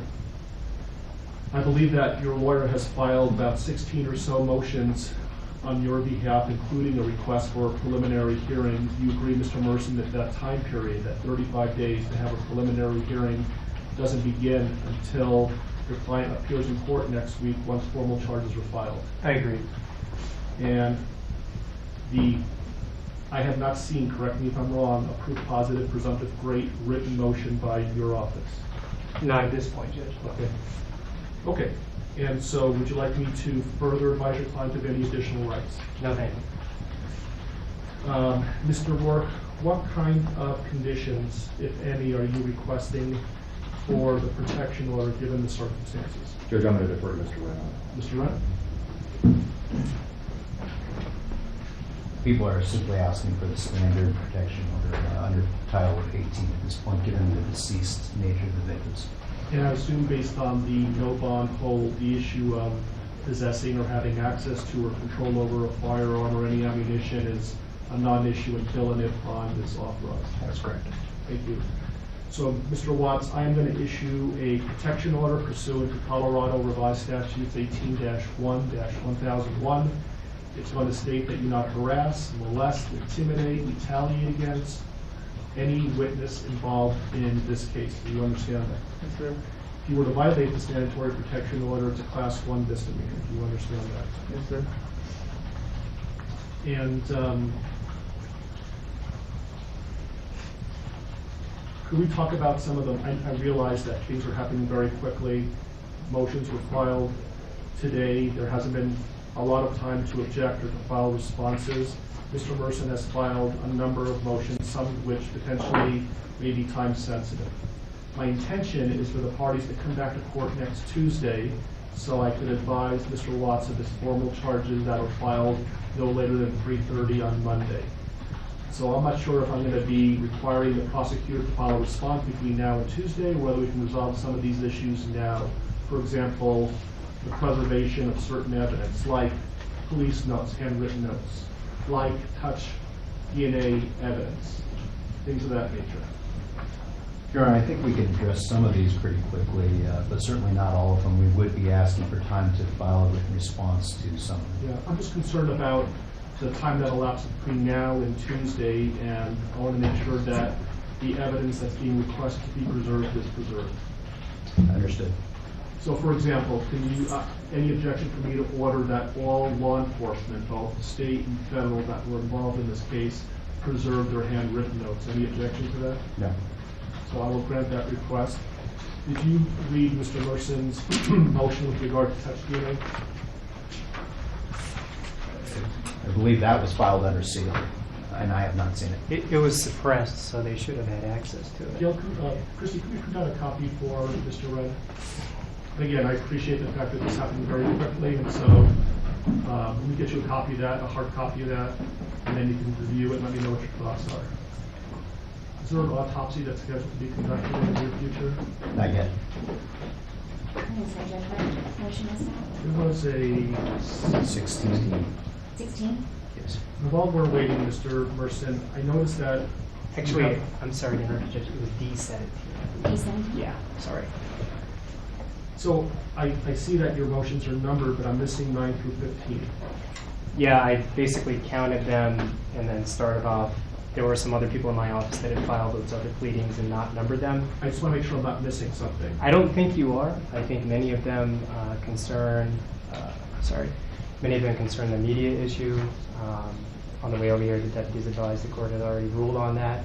So to a certain extent, some of that is moot. But if we are going to take a D17, in light of the fact that the affidavit is still sealed, I would ask that the court seal the courtroom and just allow the parties to argue that, because it will require me to talk about information in the affidavit.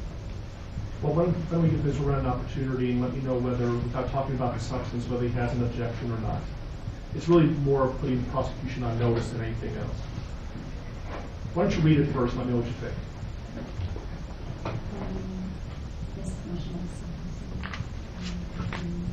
You can give to the prosecution.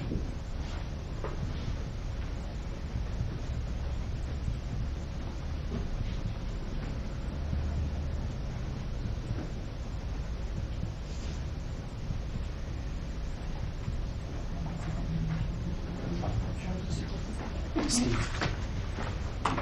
Extra. I might. It was one of the. So, I did add the house to this, so the D17 will have the house on it as well. But that's the gist of it. At this point, I'm concerned about whether or not it's not. It's been released by law enforcement. Okay. When was that? Late last night. Okay. All right. That's because that part of the motion would be put at this point. Mostly concerns what's in this motion. So, okay. If I could take a moment to read. Mr. Mercer, anything associated with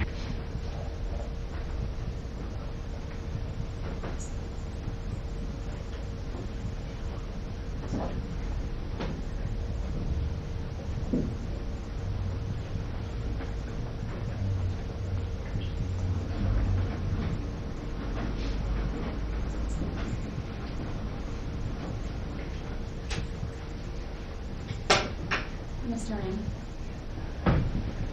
Thank you. I'm okay with continuing it. I just don't want there to be any time-sensitive issues between now and next Tuesday that we should have handled today. I think we need to address it today. As I indicated, Judge, at this point, there's not an autopsy scheduled or autopsies. I don't know when that might happen. I don't know if it would happen before Tuesday or not. With respect to this motion, and does the court want to address Mr. Mercer's concerns about clearing the courtroom, given the sealed nature of this, or may I speak for you? Well, it was I think it's based on the sealing of the affidavit in support of the warrantless arrest, and so it was your motion to seal. So if you think the reasons why you requested the affidavit to be sealed are going to be compromised, we could do this in camera. If you believe it's not, then we can talk about it publicly. I'm not worried about the compromising nature of the affidavit. I will tell the court and make a record that the prosecution has provided Mr. Mercer with a copy of the affidavit, despite the fact that it was sealed to the public. I am concerned about this being discussed in a non-in-camera setting. My concerns revolve around the issues I brought up in the objections to expanded media coverage. It's an ongoing investigation at this point.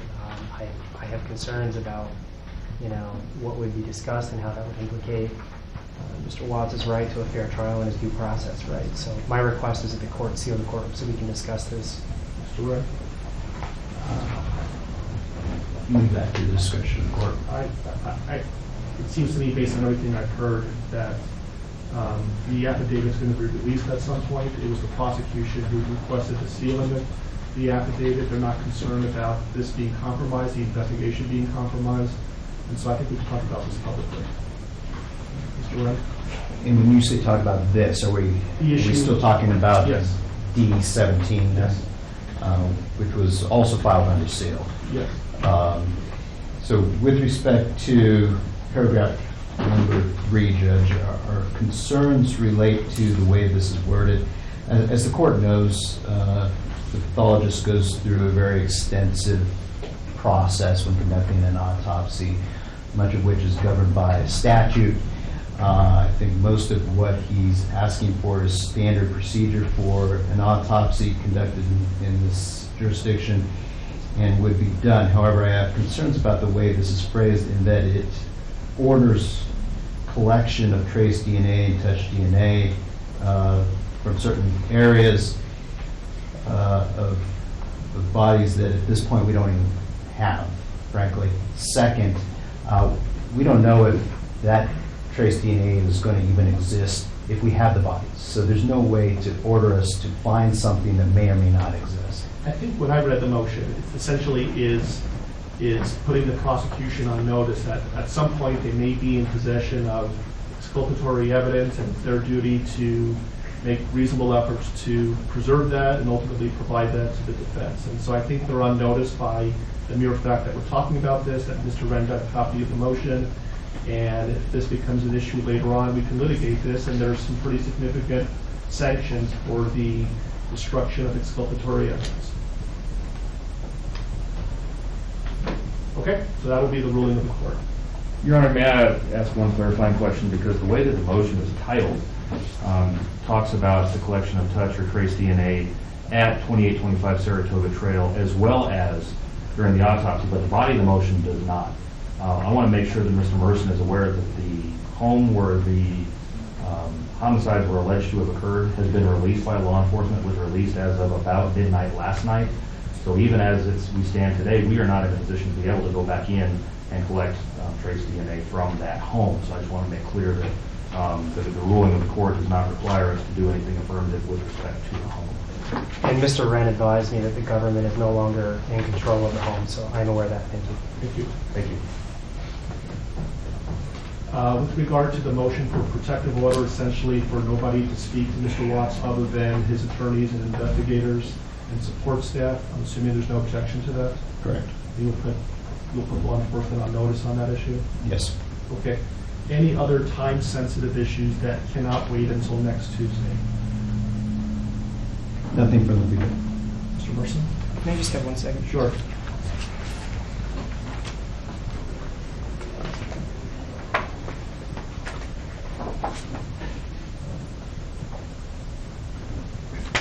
Nothing further. Thanks, Judge. Okay, and I would just respectfully ask that if you file anything between now and next Tuesday, certainly into the future, if you could advise your office of this, if there's more than one lawyer working on it, please number every pleading that's filed, and for the prosecution as well, maybe you can use letters. And that way I know that I'm not missing something. That would be wonderful. Yes. Okay, so we'll see. Let's pick a time next Tuesday. I know everybody's really busy. I just had some time open up. And so what's a convenient time for everybody to be here? I'm also going to be asking if there's victim rights compliance today and see if there's a more convenient time for whoever the victim rights representative is.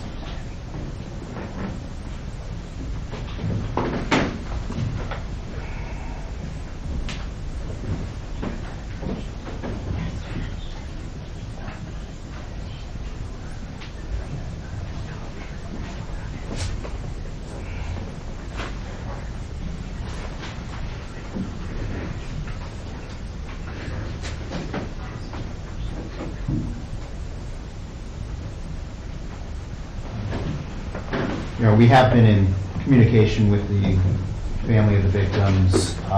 We are in VRA compliance with that, based on that effort. At this point, we don't have any specific times that are good or bad for the family, but we will certainly contact them as soon as we leave and clarify their availability for next Tuesday. How about the attorneys? What's a good time for you to be here on Tuesday? Anytime, Judge. I'll make it work.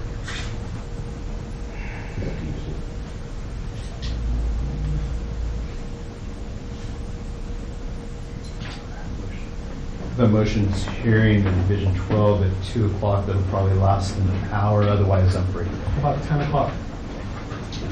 That's fine. Okay. So the plan is next Tuesday, 10 o'clock, we're going to know whether the prosecution filed formal charges or not, and the deadline for that would be Monday at 3:30. I will give Mr. Watts a more detailed advisement, and then we'll decide what the next step is going to be. Does that work for everybody? Yeah, one more thing. Yes. I would just ask the court order that the prosecution give the defense notice as to if an autopsy is to be scheduled, when that is scheduled, so that we can file the appropriate motions. I think you can appreciate why we would want notice of that. Yes. Any objection to that? Not as to the notice issue. Yeah, I'm not going to be ordering that they, at this point, I'm not ordering that they be allowed to be present during the autopsy. Why don't we say 48 hours notice? Is that reasonable? Yes, and if I learn that information over the weekend, I'll email Mr. Mercer. Is that okay with you, Mr. Mercer? That's fine, thank you. They wouldn't do the autopsy over the weekend, though, would they? No, I don't believe so. They would? They're going to try to get it done soon. So 48 hours is probably not going to do it. Because they think they're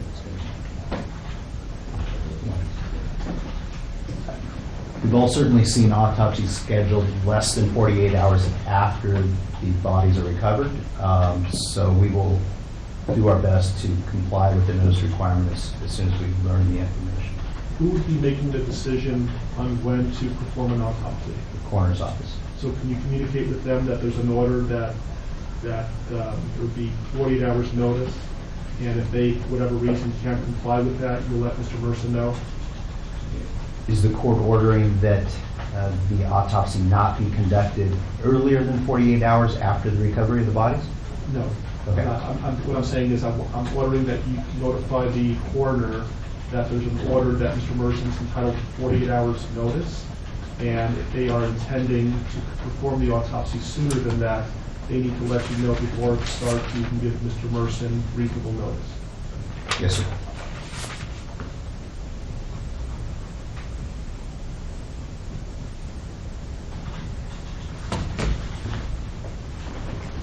Anything else you can think of between now and next Tuesday that we can resolve today?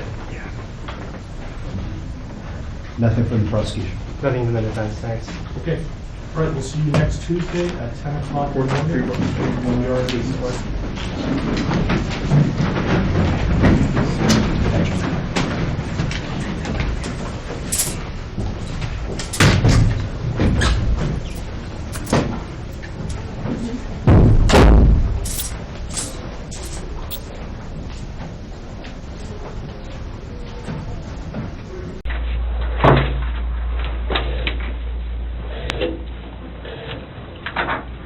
So I brought Graham in here because we want to talk to you about the results, okay? Sure.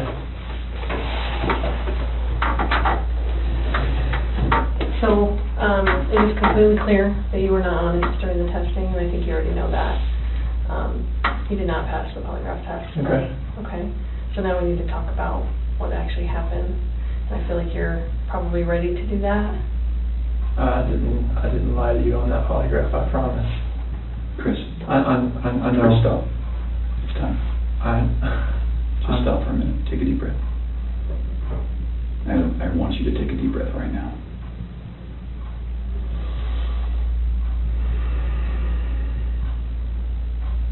There's a reason you feel sick to your stomach. And when people hold stuff inside, it makes you physically ill. And I can just tell on your face, I could tell from the second you walked in that you were wanting to just come clean and just be done with this.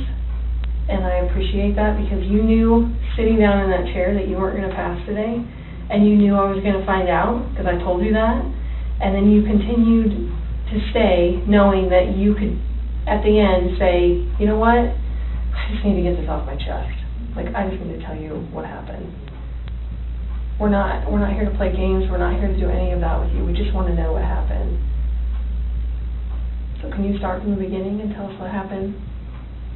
Everything that I've told you, I did not lie on this polygraph. I don't know how much I could tell you right now. Like, I did not. Yeah, it's not even an option right now because you did not pass the polygraph. So I know you were being deceptive. So that's not even an issue right now. The issue right now is what happened to Shanann, Bella, and Celeste.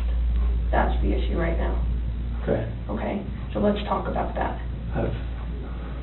I know you want to tell us. I can see it in your face. Holding this lie in is going to do nothing for you. I know this. Like, okay. I'm not like trying to like cover things up. Like, yeah, but you kind of are because it's normal. Normal people would do that. Normal people that make a mistake initially are going to go, I don't know what you're talking about. I didn't do anything. That's normal. I would expect that. It's just like if you ask your kid, you know, did you write on the wall? And they go, no. And you're like, you have a marker on your hand. Like, I know you just wrote on the wall. And they're like, oh, okay. That's a natural reaction that someone's going to initially lie about something like that and then eventually tell the truth. So this is your eventually telling the truth time. This is where the rubber meets the road, Chris. Like, don't let this continue any longer, please. I'm not trying to make anything continue. Like, I want them back home, like... But you know they're not coming back home. You know that. I don't know in the back of my head. I hope they come back home. But you know they're not. I hope they come back home. Mm-hmm. And I don't know they're not coming back home. Chris, Timmy and I are confused, okay? And here's what we're confused about. I told you that we've done some work overnight. Yeah. I told you that we've got a lot of leads, okay? That wasn't a lie. I know. We know a lot more than you think we do, okay? And here's where we're confused. You're this great guy, and I'm not just telling you that, okay? I'm telling you that because everyone tells us that, okay? We can't find anyone to say anything bad about you. Chris is a great guy. He's a good father. He's a good man. We're confused as to why you're not taking care of your beautiful children. I'm not taking care of them right now? Right now. Where are they? I don't know where they're at.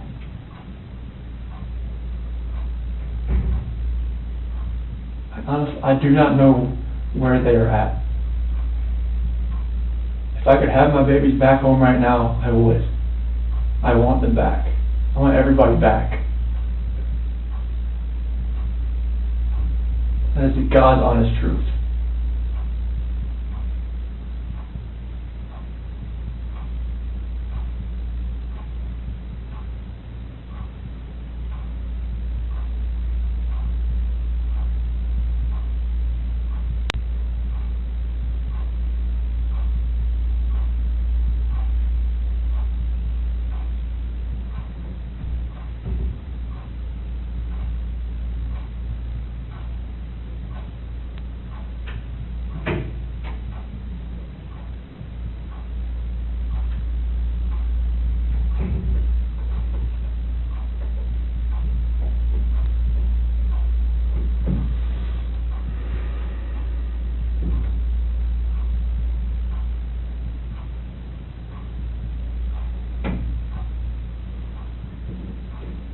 So let's keep talking about your family, okay?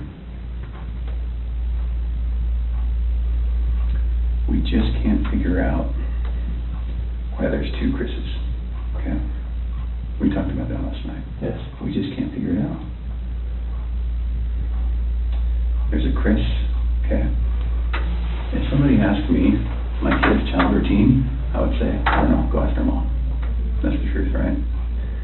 And so it is very surprising to me, and it warms my heart that you're the type of dad who can pack a bag in the morning, and you know just what to put in there, and you know just what to put in there as a backup in case they have an accident, okay? You know what the clothes to put in there, you know what they have for breakfast, you know what they have for a snack, and a dinner, and a nighttime snack. You could tell me the book you read to your daughters, okay? I know you love them, and you're not faking that, are you? It's real, okay? There's a lot of guys who come in here and try to tell me that, and I know they're lying, okay? Because they can't answer those questions that you can answer, okay? But you are here today lying about something else. So we need to talk about that, okay? I cheated on her. I know. And this is very good. Keep I'm not proud of it. I didn't think anything like that could happen. I didn't think I'd ever do it, but I did. I know. Keep going. And she accused me of it. I denied it. I cheated on her, and I feel horrible for it. Like, she was pregnant, and it was... I don't want to... I didn't hurt her. I cheated on her. I hurt her emotionally. I cheated on her. And I feel absolutely horrible about this, but that's what I've been holding. When I didn't go to the Rockies game, I was with her. Okay. I went to dinner with her. Okay. Keep going. that 5 weeks I was alone, I was with her most of the time. Okay. You're doing a good job. This is the Chris that I knew would come out today. This is the Chris who tells the truth, because you're a truth teller. When I tell you I fell out of love, it's because I fell in love with her. Absolutely. Okay? I mean, that's God's honest truth. Okay. Who is her? So I don't want to get her involved in this. I don't want to ruin her life. Like, it's something like this, I don't want her involved in this. Okay. So can we talk about that a little bit? Yes. I knew that you would say you didn't want to get her involved. But just because you'd like to take care of people. She's a wonderful person. Like, I mean, she knew I was married, yes. And I told her we were going through issues, yes. Yes. And I told her that, you know, we were going to get, you know, at the end, like, you're going to get separated. Like, once I figured out what that was, I didn't know what that was going to be. I know. I had no idea. I like, you know, I saw her, took my breath away, and I'd never thought in a million years that could happen. I know. I know you're thinking of a figure, like, but like, it was, I never felt that way about anybody in my lifetime. Mm-hmm. Chris, that's not your fault. No, I'm just. Well, can we do this? I know you want to take care of her because it's because you're the type of guy that takes care of women. It is. You took care of your wife. You took care of your daughters. You were very good at taking care, and you want to take care of her. So can we make a deal? I don't think this girl did anything to hurt anybody, but I can't walk out of here wondering. So can we leave her out of it? Okay. Get back to your wife and your daughters. Okay. Where are they? That I do not know. That was what I was holding back. Like, I didn't know, like, what I did. I know. Chris, in the interview today, you weren't asked about infidelity. You were asked about... I was holding back from last night. That's not why you failed today. That's not how that works. You would have reactions to every single question, not just the ones that we talked about being important. Like the ones you wanted me to lie about, like, is that what you're talking about? No, the ones about her disappearance and knowing where she's at, and about seeing her last. I was not lying about those things. So can I tell you what I think? Yes. Okay. So, going into that interview today with Tammy, where we strapped you in, we knew all about Nikki. Okay? All about her. And you're doing a very good job right now, because you didn't have to tell us about her, but you did. I couldn't hold that in anymore. I know. We could see it on your chest and in your eyes. Okay? Here's the challenge that we have. We knew about Nikki, and so we didn't need to ask you about her in the polygraph. We just didn't need to, because we knew, okay? And so that's why we didn't ask you, because we already knew the answer, okay? We're very, very worried about your daughters and your wife. I am too. Okay? So can I tell you, maybe, based on the people that I've talked to, and Tammy's talked to, based on all the investigations we've done, based on your cell phone, both your cell phones, your wife's cell phone, Nikki's cell phone, okay? Based on talking with family members and friends, and based on talking with everyone. Here's what we know, okay? And I'm not going to lie to you right now. Here's what we know, okay? Chris is a good man. Everyone said it, okay? I'm not just telling you that because I, want to blow smoke here. You're a good man, okay? Nobody can fake answers about packing a backpack. Nobody. You either pack a backpack for your kids or you don't, okay? This should have been the happiest time of your marriage. Okay? You and Shanann. This should have been the happiest time. She's making a little money. She's making good money. You're making great money. You both have a job. You have beautiful kids. You have a beautiful house. You're in Colorado. Clean air, good people. Okay? And on top of that, you look pretty good now. You're pretty fit. Okay? This should have been a time in your marriage where you guys were happy and thriving and productive. Okay? And I believe that Shanann's the reason none of that happened. I believe that she's a controlling person. Maybe doesn't listen to you as much as she should. I think that she can do whatever she wants and you can't. Okay? I think if you were to go to a restaurant, she would order whatever the hell she wants. And as soon as you order a nice steak, she says, whoa, buddy. Okay? A woman that lets her man do all of the backpack packing and all of the cooking. I'll do all the cooking, but like she cooks like I Yeah. do like some things here and there. Okay. That's because you're a good person, and I think that she started on the path to leave the marriage. Okay? It's ironic that we're talking about you and Nikki. I think that she was the one who started on that path first. What do you think about that? I wouldn't have thought about that. Okay. And the other thing I think is interesting is, even though she is that type of person that's controlling, doesn't listen, does what she wants, is walking away from her kids, here you are defending her. Because to your core, you want to take care of the people you love. Okay. And that's the reason why we want to give you an opportunity today to just help us find them. Okay? Will you do that for us? I'll do whatever I can to help to find where they're at. Okay. So when she asked you, do you know where they are, or are you going to tell the truth about where they are, you failed miserably. Okay. Why? I'm a nervous person. Like every question I asked, every question, it felt like I wouldn't say the right thing. That's not how the polygraph works. I don't know like what it reads like through. I know she was saying about the autonomy of the process, but like I don't know where they're at. Chris, right now your dad's outside. He flew across the country to help you. Okay. You're lying to him.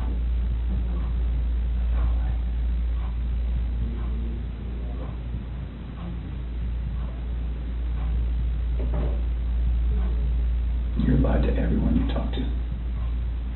And they all bought it. Will you please help us find your babies? I want to find them. I've told you over and over, I want to find everyone. Can we go back to that night? Yeah. You know that we have texts, and we know that there's an Alexa in your house, and you know that those are trained to record distress. Okay. You know that we know the content of Nikki's text messages and your text messages and Shanann's text messages. Okay? I didn't know you knew where Nikki was until right now, so. Okay. Tell us about that night again, and please tell the truth this time. I told you the truth. I promise I've told you the truth. Like, I woke up at 4 o'clock. I woke up at 4 o'clock. Got dressed, got ready. 4:15, me and Shanann talked about the house, about separation. Did you guys talk about Nikki?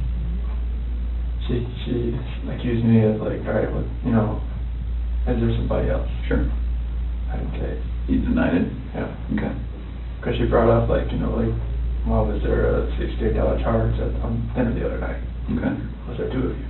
And that was with 2 of you, wasn't it? Yes. Okay. That's Nikki. Okay, so it sounds like at that time there was maybe you weren't quite ready to just say, Shanann, this is everything. I couldn't say it. Okay. We were already trying hard enough. I couldn't say that. Okay. What did you say? I just told her like, this separation has to go. I want separation. Okay. Was it her idea to sell the house or yours? She initiated the realtor the week before in an email. Why? Because we were talking about the marital issues. She's like, well, you can't afford to live on her own. Well, she can't afford to live on her own, and I can't afford to live on my own. So she was like, we need to just contact Van and see. And who'd you contact? Well, she contacted Ann, our realtor. Ann? Yeah. Okay. Would Ann say the same thing, that your wife initiated the contact? Yeah. Okay. She would. And then on Monday, I texted her to see if what she could do. Okay. And that's in there too. You probably already knew that. Tell me about the pregnancy. Was that your idea or hers? She said it was about she was about 80-20. Well, when we did the pros and cons of it, like after she got pregnant, she told everybody that it was mainly my idea. Is that true? Yeah, I mean, I wanted a boy. Did you want to get pregnant? Hmm? Okay. And then after the fact, she said it was mainly me that wanted it, and she was about, she was 70-30 against it at that point. Like, she would tell her friends that. Yeah. And I was just like, what, 70-30 against it? Like, why? Okay.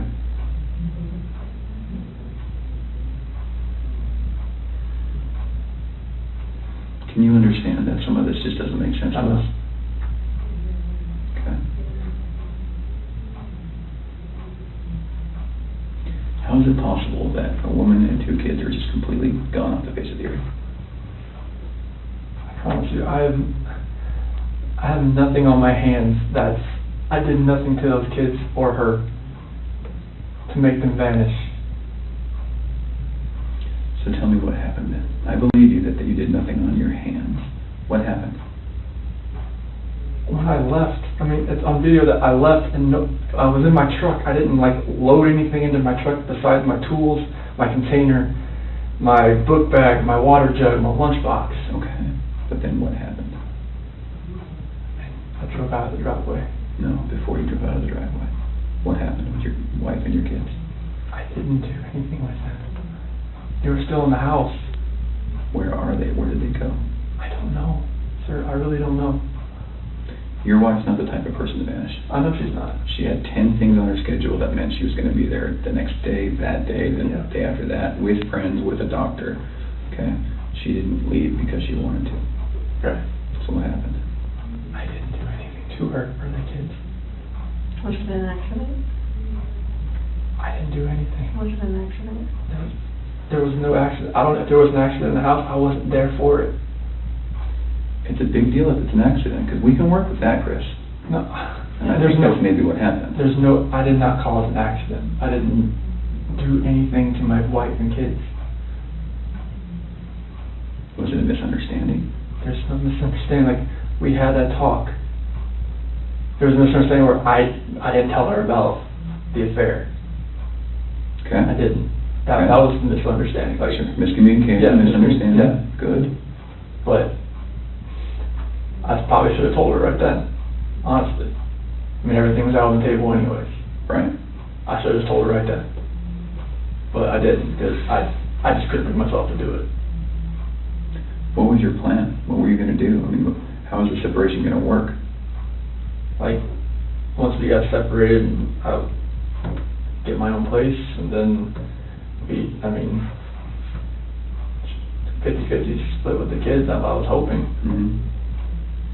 What about Nikki? Take it slow and just see if anything develops, like when I'm, at my own place. Okay.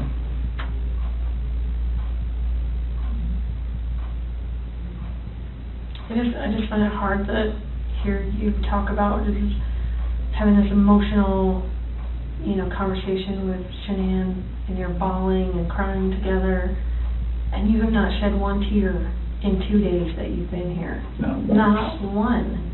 And help me understand that, because I don't get it. These are your baby girls, and you have not shed one tear over them not being around. Chris, I lose my 4-year-old in the store for 10 seconds, and I start to go panic. I have not seen any of that from you at all. Help me understand that. I love those girls. I would never do anything just because I haven't shed a tear. You get no, that's weird. Is that weird? Don't look into that like I don't love my kids. Tell me, Explain explain to me. You're crying with your wife that you're leaving her. Yeah. But you don't cry that your 2 little baby girls. I'm hoping they're still around somewhere. I'm hoping they're still somewhere. Yeah, but you don't have them right now. You're not reading stories to them at night. I know. You're not giving them midnight snacks. You're not giving them their medicine. You're not waking up with them in the morning. I know this. So that should cause you pain. It does cause me pain. But I don't see that. I don't see that. I want to see the Chris that cares. I want to see the Chris that, feels bad about what he did and wants to, get this off his chest and be done with this. And let us find your little girls so that they're not out there in the middle of a field or whatever somewhere. Like, don't do that. I love those girls to death. Then show us that. Show us that. Show us this Chris, not this Chris. I'm not showing you that Chris. I'm showing you the Chris that cares about his girls and his wife. Just because I haven't shed a tear, it shouldn't make you feel like that the love isn't there for them.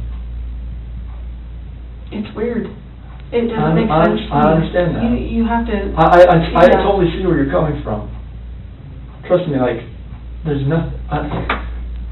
just because I Chris, people can be pushed to the point where they do something that they regret. It happens every single day. I know. But part of what makes you a man is the guy that goes, I really fucked up, but this is what I did, and I'm going to pay for what I did, and I'm going to tell you what I did, and I'm going to be honest about it.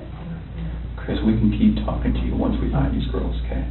So once we find these girls and your wife, right, no matter how we find them, no matter what condition they're in, we can keep talking to you and you can tell us, guys, it's not as bad as it looks.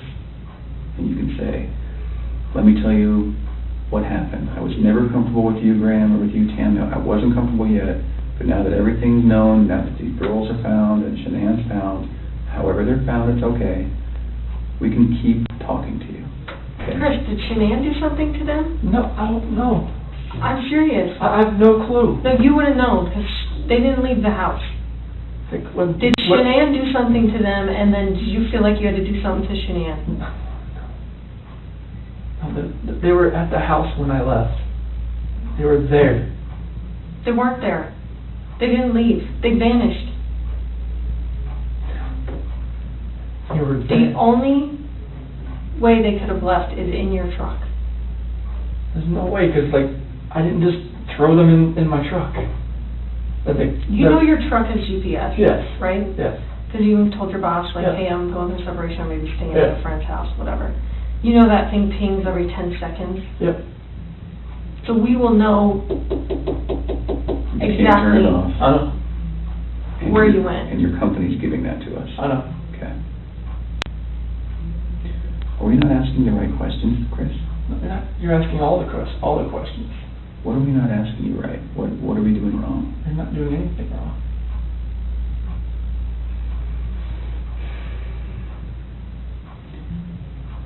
Did Shanann do something? If she did anything to these kids, we both love them with all our hearts. There's no way.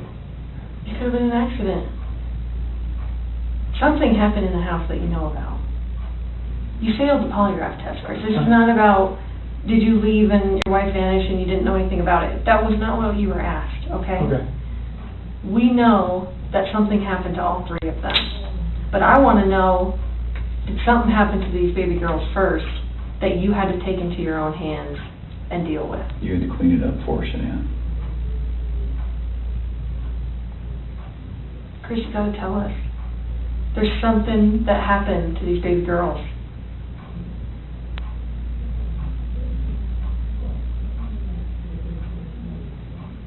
Look at them. I know. Before you came in, I was watching videos. We have no doubt you love these girls with all of your heart. I have no doubt. But we make mistakes. And that's okay. It's what we do with those mistakes that make us who we are. Chris, it seems like you're thinking about it right now. What are you thinking about? She couldn't have.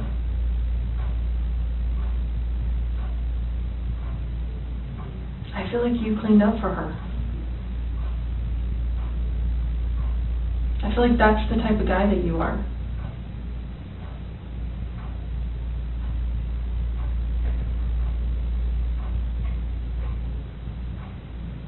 Which one of these has the breathing thing? Well, they both have inhalers, but she has the EOE. Encephalitis esophagitis. Does she have problems breathing?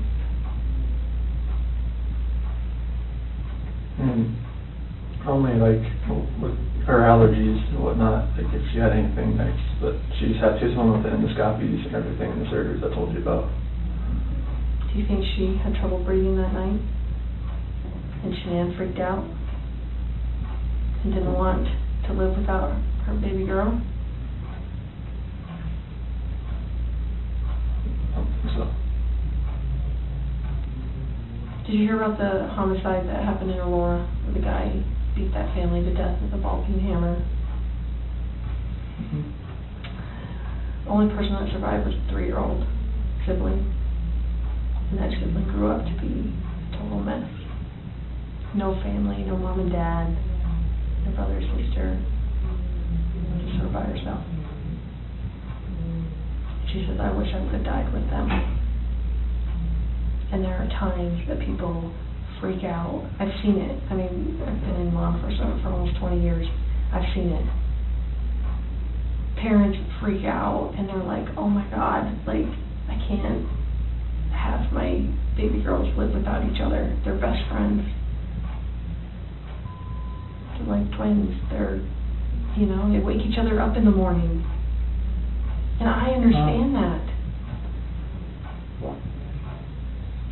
We had a mom in Castle Rock that suffocated both her baby girls.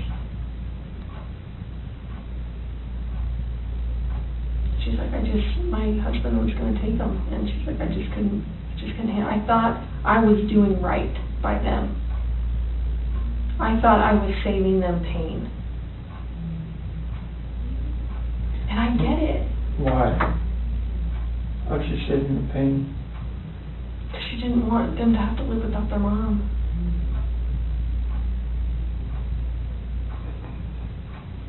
Chris, this is a weight that's going to be on you for the rest of your life until we resolve it tonight. Unless we can talk about this more tonight, this is going to follow you forever. I promise you, when you start talking to us, you will feel better. I know you already feel better about getting the Nikki off your chest. Please don't like involve her in the news or anything like that. She can't do that. You gotta help me. I know. Chris, we're giving you a lifeline right now. You need to take it. You need to reach out and take it. Did they look like this the last night you were with them? She had that dress on, like, on the 8th or 9th. It wasn't this, but she had that dress on. Cause I remember I had 2 buttons on the back. I'd take them off so I could get her pajamas on that night. Did you guys make sure they were warm when they left the house? Make sure they were warm. They're always warm. They always have, when they're in their beds, they're always warm. Okay. Were you guys taking care of them at the very end? They're always taken care of. They never miss a meal.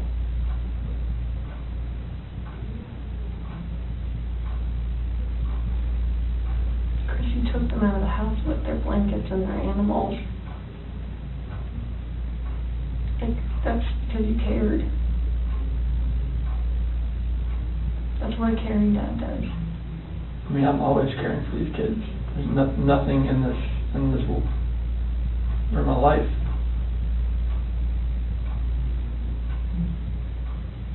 I believe that. I believe that, and I believe someone made a mistake, whether it was you or Shanann.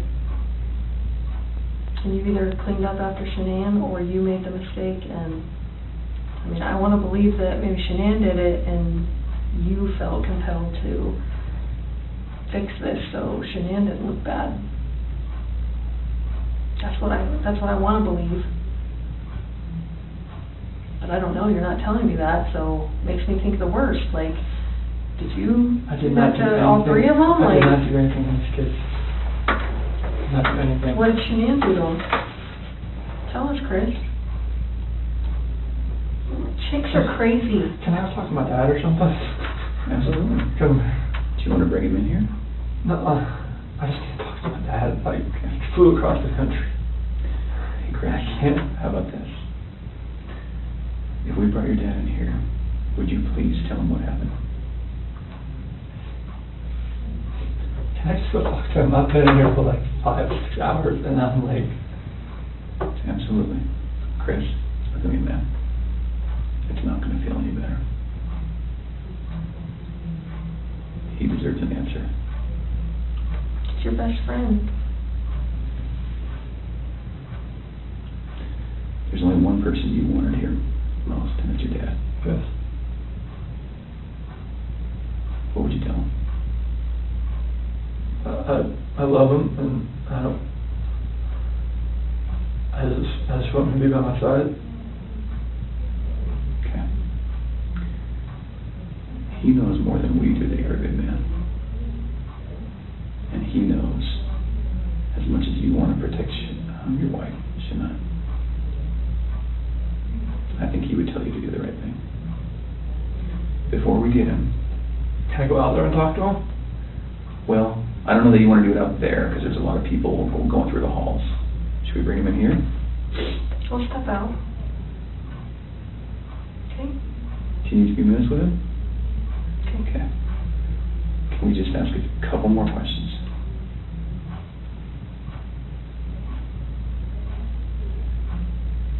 It seems like you're about to get it off your chest.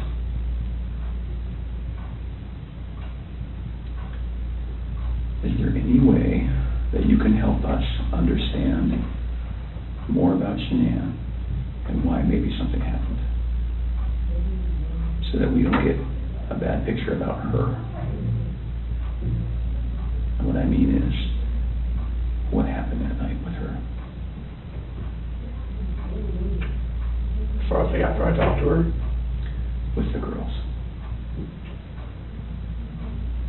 Like when we were having that conversation in bed there. Mm-hmm.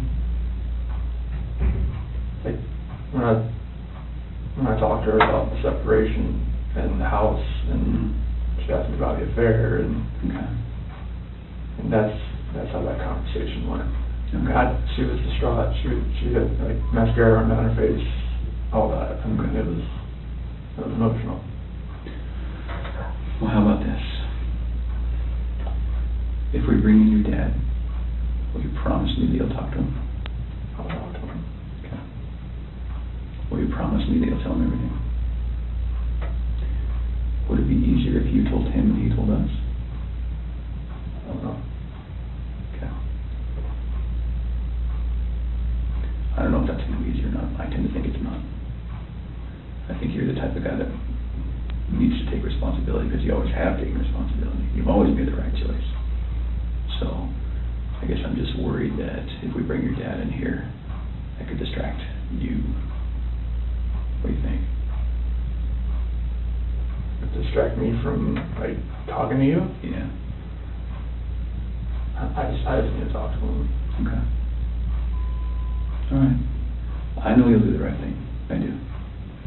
I don't know how long it's going to take. I think that you need to think a little bit more about that. Okay? And you need to realize that your dad is not going to stop loving you no matter what you tell him. You are his child, and he will not stop loving you. Never. Ever. And this is not the last chapter in anyone's story. At all. Okay?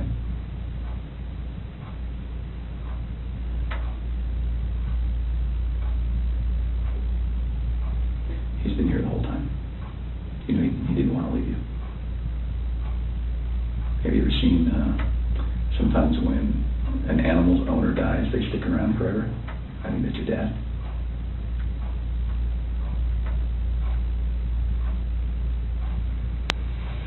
Poor guy didn't want to leave today, okay? So, keep that in mind. He wants to hear it all.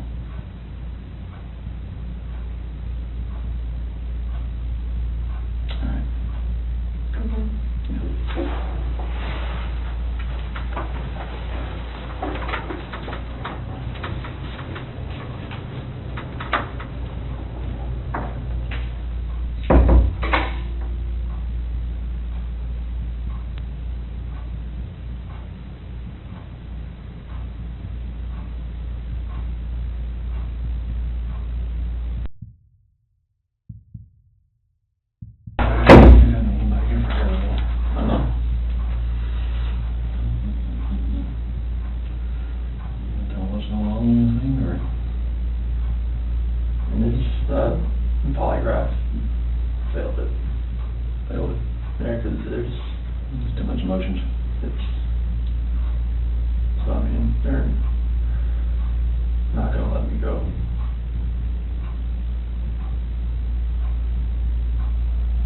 Is there any reason why they shouldn't? They know I had an affair. And they know. I can't complain about that.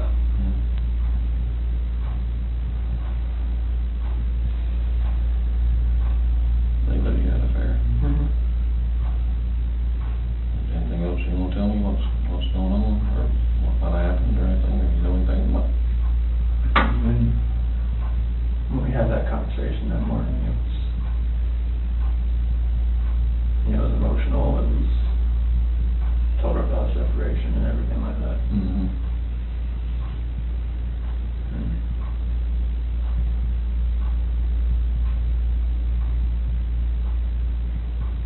What happened after that? I mean, I went downstairs and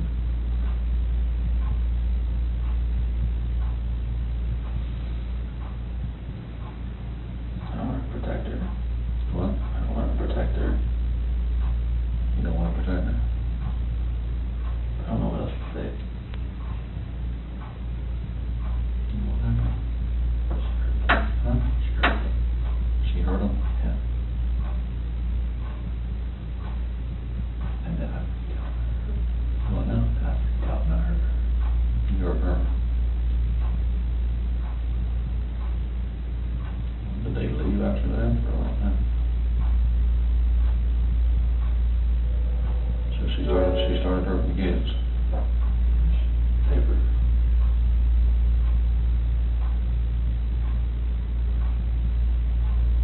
Talk to you guys, what happened?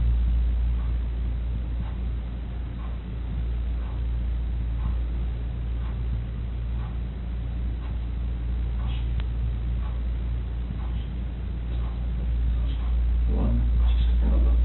She smelled it. Or choking. No. I didn't hear anything. When I was downstairs, I came back up and they were gone.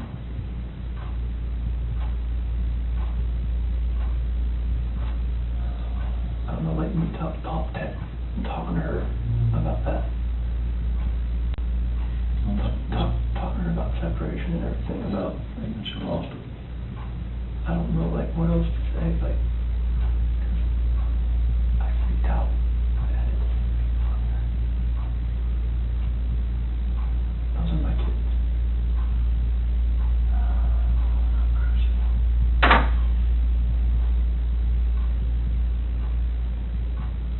So she, it's not that one time, you were leaving the place and going to work. And she freaked out over the separation and everything. Like, she laid back down, but that's when I went downstairs, but I heard like a little commotion upstairs, but I didn't think anything of it. Mm-hmm. And then you went back upstairs and she was... I can see, like, she was on top of me. What, choking her, or... Did she kill her? They're blue. Both of them? Yeah. She choked both of them to death. I freaked out at the same thing.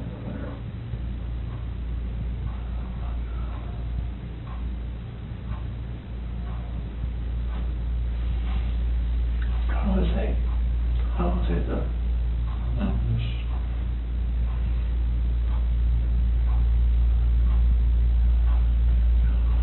I didn't like call the cops about it.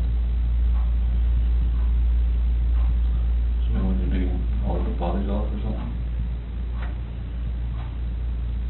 I mean, I didn't know what else to do. I freaked out. I didn't know nothing else to do. I didn't know what to do.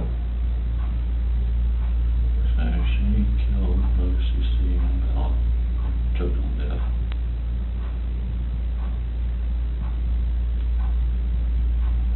You lost it and choke her, or...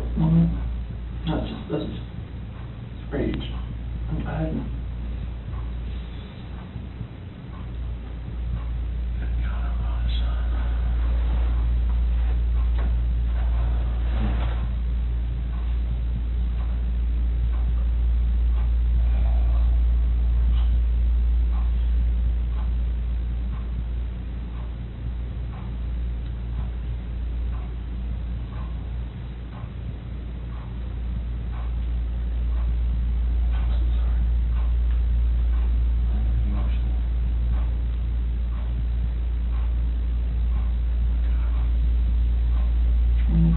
In her heart, I know she knew about the affair. She just was waiting for me to say something and for me to deny it again. I think she was lost it. That's when she went off and told her about it. And that's when the crying like happened. And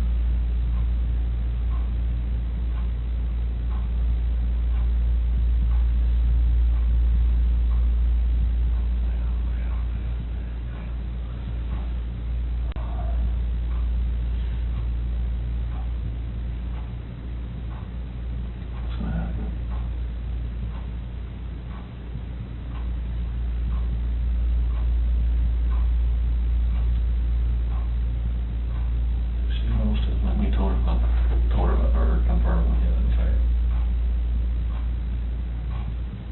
I didn't tell her how long. She just knew. She just knew. I could deny all I want. She just knew.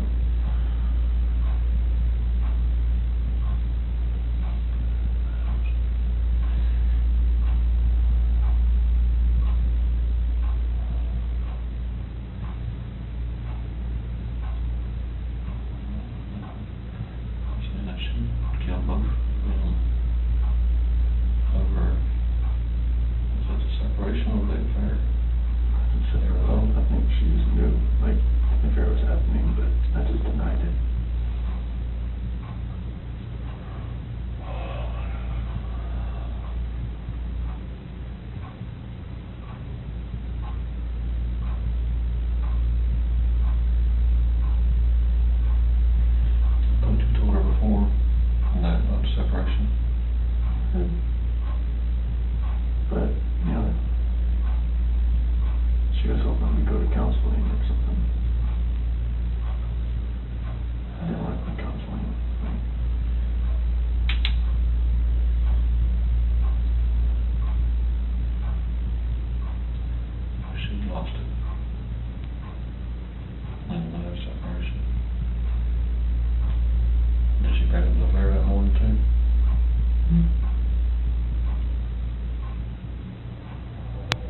finished, I have to.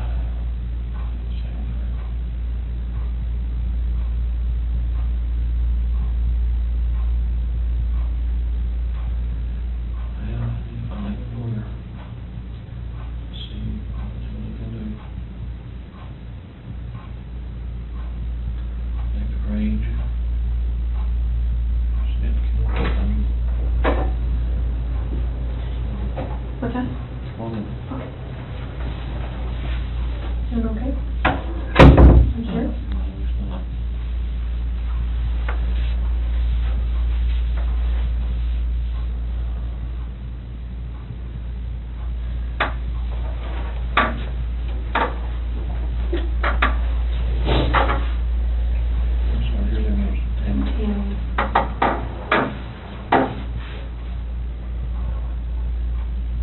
Chris, help us work through this with you, okay?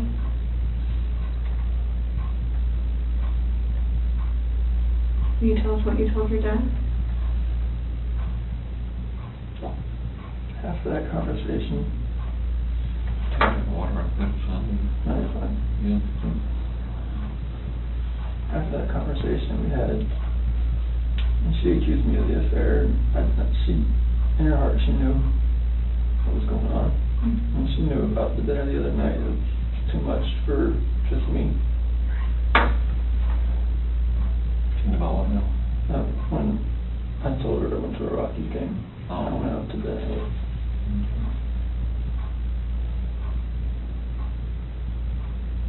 I went downstairs.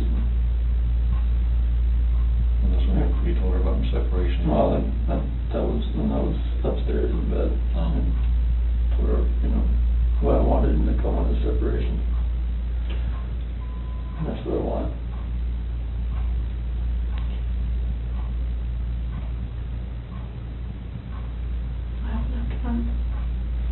I went downstairs and started packing up a few things. I heard a couple of things upstairs, but I didn't think anything of it. I continued to just, you know, own thing and get ready to get everything packed up.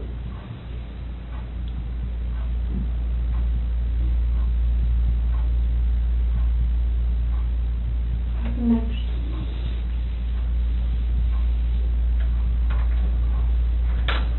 I went upstairs and I was going to talk to her again. And I saw on the monitor, Bella's covers were like pulled off and she was just laying there. She was just hot.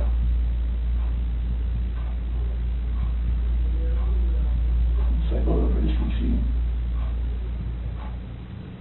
She was in there with her. On top of her.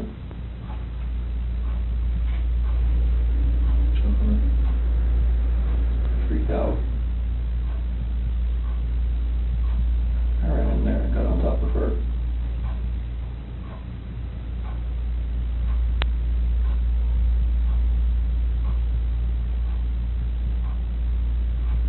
What'd you do?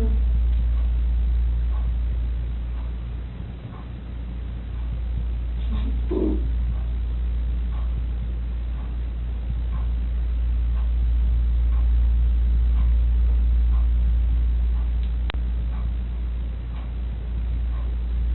Those are my babies.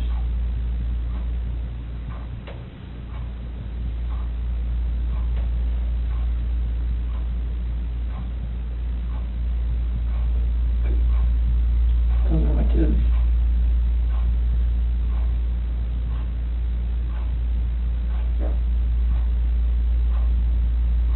What happened? That doesn't look good to her. So Shanann?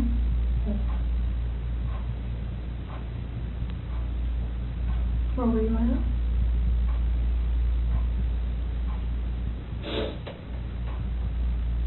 Right there.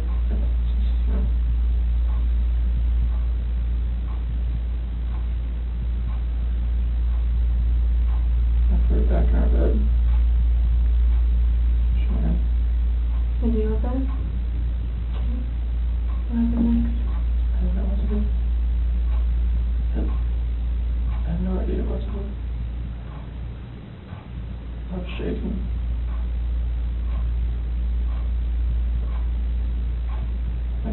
kids are blue and they're gone.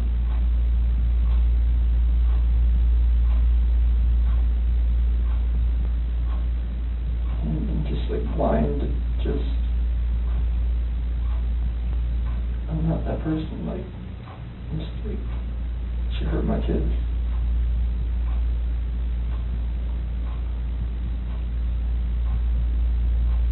Like I did the same thing to her.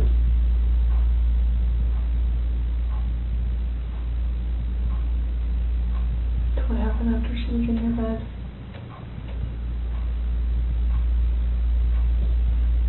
And there, I didn't know what to do. It was pull the sheets back and just cover her up.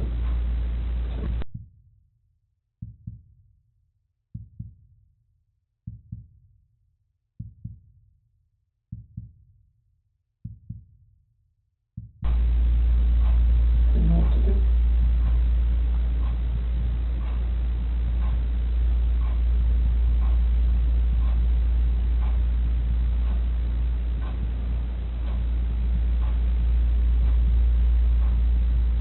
Where are they now?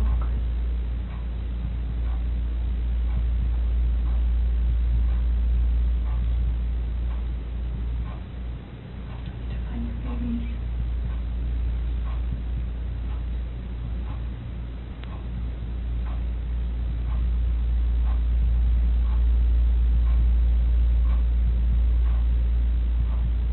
Did the hard part. All you have left is you tell us where they're at. We can help you get them out of the cold. They're gone. There's no bringing them back. Well, where are they?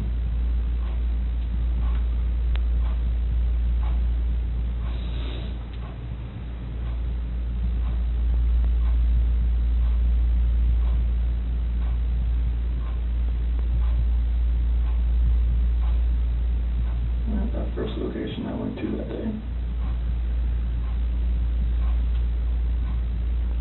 Where at? That's 3319. Where at? That location. Right there off the site. Right there. How did you pick that site? First site I was supposed to take them there. So where would we find them there?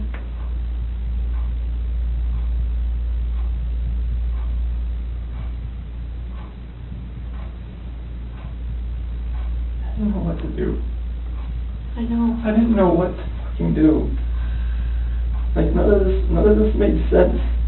Why would she hurt my fucking girls?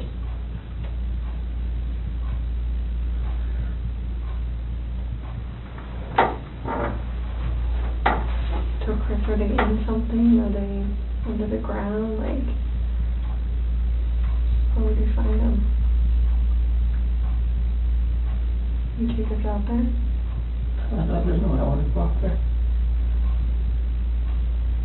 I mean, I will if you want me to. I don't want to go. What if you and me and your dad just drove by and you could just say, right there, we could help you just get him out of the cold, you know, take care of him for the last time.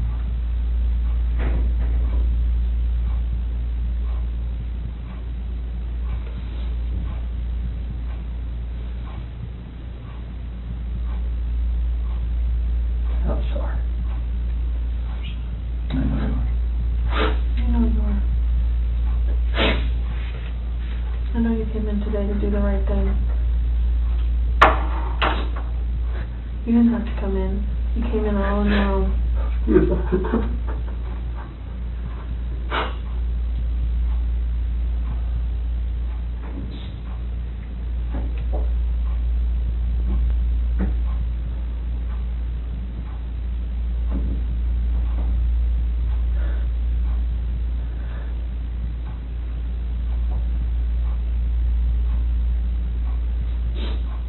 don't think anything less of me.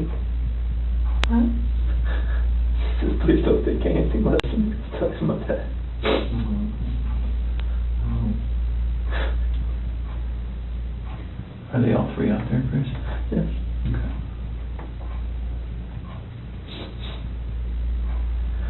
doing to Cece? She's just on top of her. My hands around. Hands around what? Her neck. You saw it? I saw it on the monitor. Okay. And that's why I ran in there. What'd she say? Threw her off and saw Cece was already blue. It's not moving. And just that blind rage, I just did the same thing to her.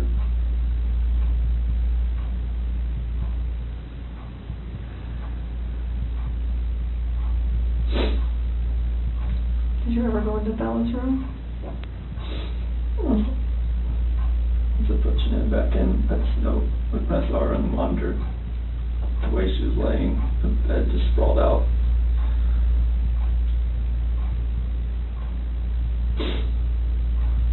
Is that when you packed up their special stuff? So where'd you put them? Get them out there. In the truck. Which part? Driver's side rear. In the passenger compartment? Driver's side rear. Right behind my seat.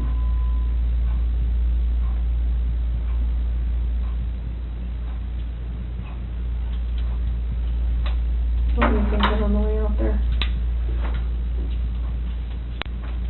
There's. And the babies are gone.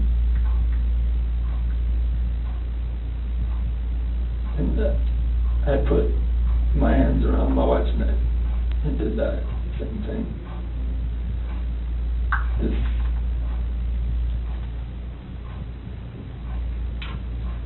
Did Shanann fight back at all when you did that? The rage that I had after seeing that, not much.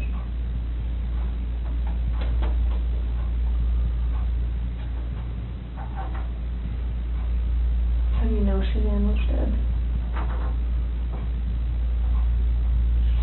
Smooth.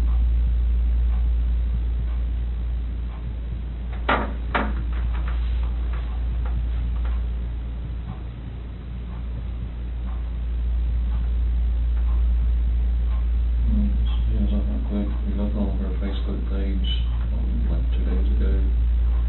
They had this like 4 or 5 foot long baby doll. Yeah, laying on the couch with a sheet over it. Shanann did? Yeah. Before it ever happened. Yeah. That's a good point. So I'm thinking that's not a plan. I don't know.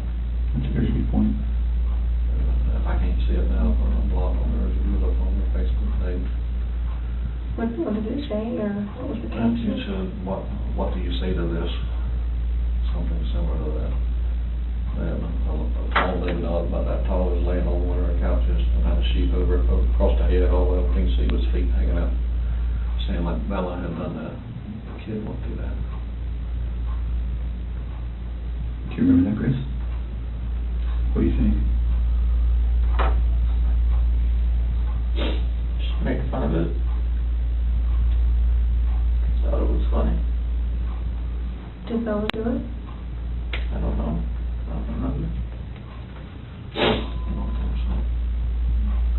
But I don't guess enough. I don't think she would do something like that. I've seen them have their dolls and stuff out on the floor and just covering up waist and stuff and do something like that. But then covering their head and everything up like Like what? a body laying there or something.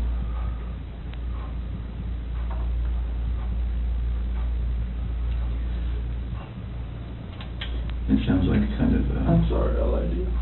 Command you. I mean, you knew what was going to happen. You stayed for a reason. Chris, you're a good man. I'm not a good man. Well, you stayed. You wanted to talk. You knew it was going to be hard, and you still stayed. That's what a good man does. Stayed here for 6 hours and 11 minutes before. Just staring you in the face. We're glad you did. I can see when the rage would come out and see if the kids dead. You don't know. You don't know when you look at you like about it. You move.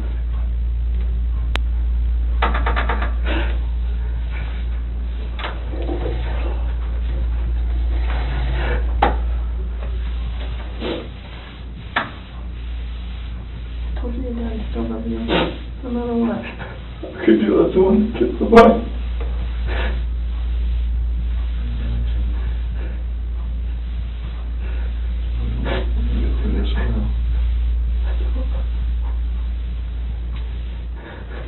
Hey, Chris. Nothing will ever be the same again.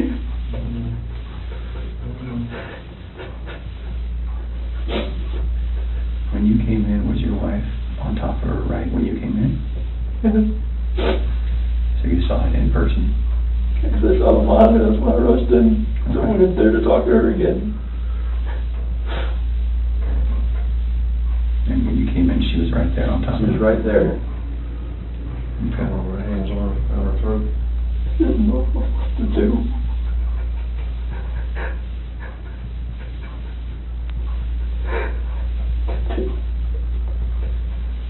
Were you trying to save Cece? Already blew in the face. She wanted to move. Her head sprang over left like that.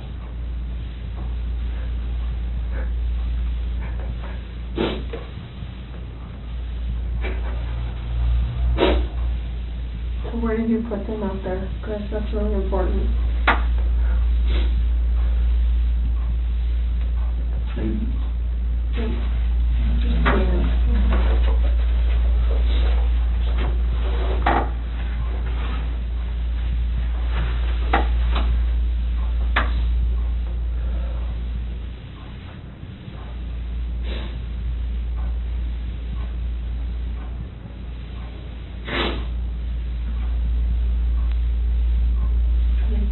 Something, or they under something, in something.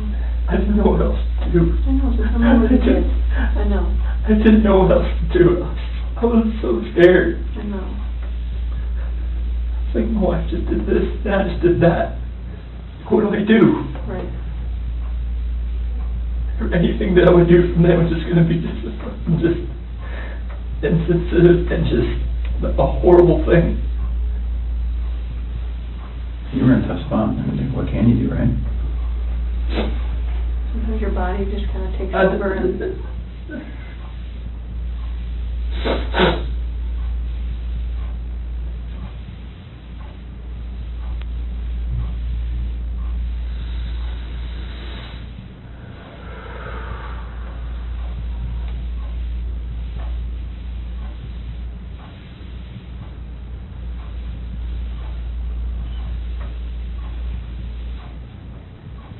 I'm looking at your dad here.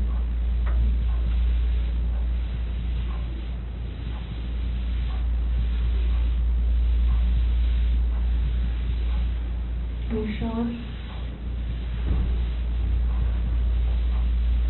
I'm there.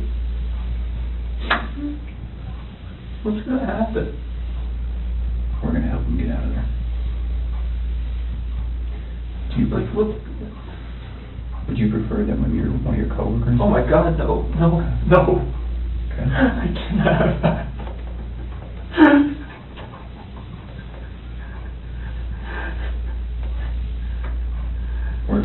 You said that you're about to become a good man. They're going to see this. You're like, what the fuck did you do, Chris? Like, what? Like, why didn't you just go to college to begin with? Well, they weren't in your shoes. They don't know. I don't. They weren't living your life. I know, but still, it's like... People are going to... I can never,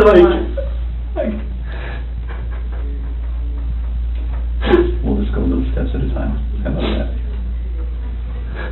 I can't have anybody show you out there, let anybody, no coworkers, please. Okay.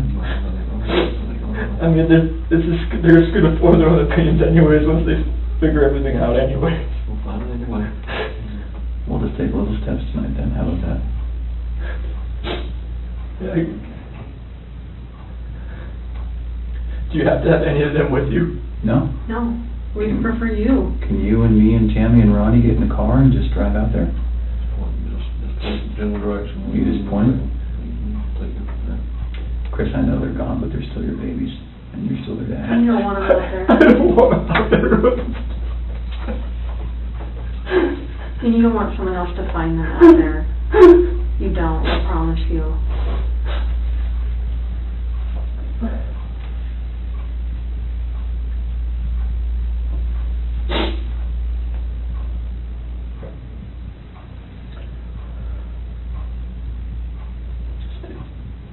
Take us.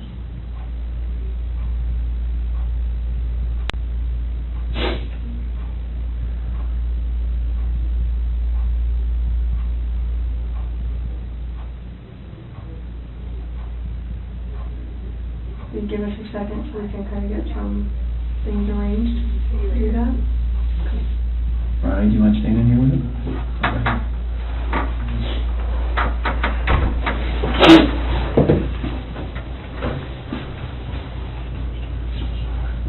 What the fuck is this?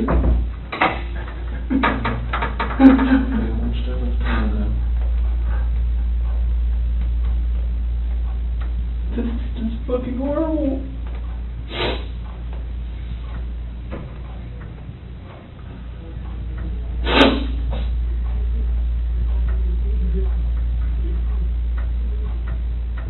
The problem is I don't even know if they believe me or not.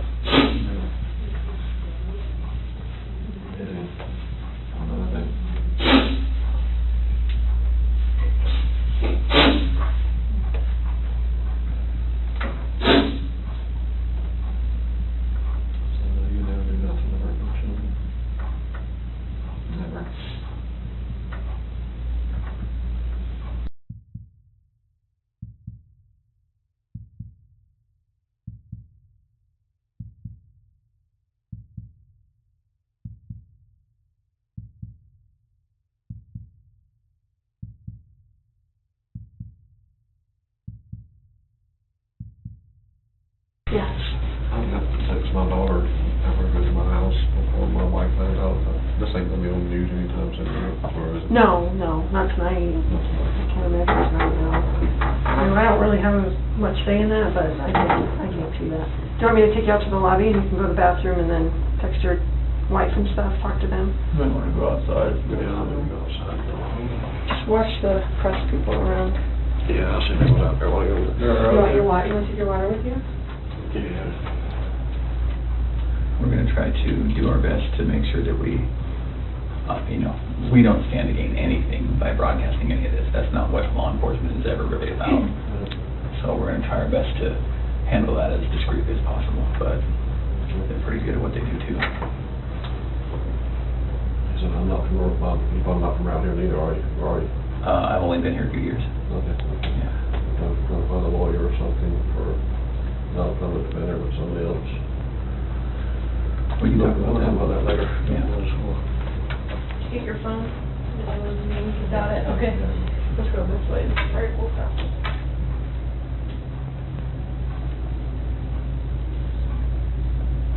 So if you're up for it, we'll talk a little bit more. I think we have a picture of, is it Survey 319? I think we have a picture. Kind of walk you through that. I'm sure you have a ton of questions for us about, how your night, month, and weekend's going to look. So Tammy, I was just telling him, I wanted to show him that picture. Yeah. And then we're going to talk a little bit about how the rest of the night's going to go. That looks familiar to you? What is that? It's the PRC Survey 319. Okay. Whereabouts is Shanann and the girls? How old is this picture? Today. That's today.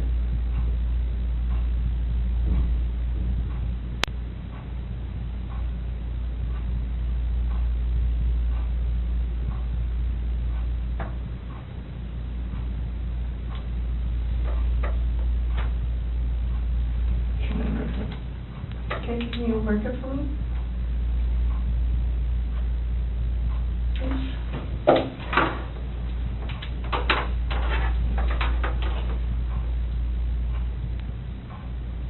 think it's the paper, it's just gonna,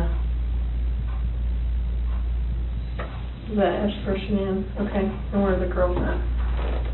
Here. In these? So which one is, do you know which one?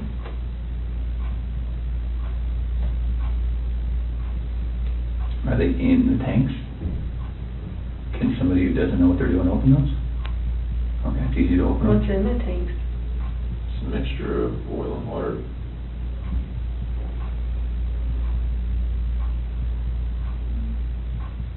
There was a sheet found down here? Mm-hmm. Where's that from? That was what Shanann was wrapped in. What about the girlies? What were they wrapped in? Just in their pajamas? Not with their blankets or anything? Where did their blankets and toys and stuff go? Probably blew away in the wind or something right here. Where did you set them or put them? It was right here, but that. So, how did you dig this out? I'm assuming that's under dirt. How did you dig that? It's a shovel in the back of my truck. It's the always have. It's like a work shovel? Is it still there?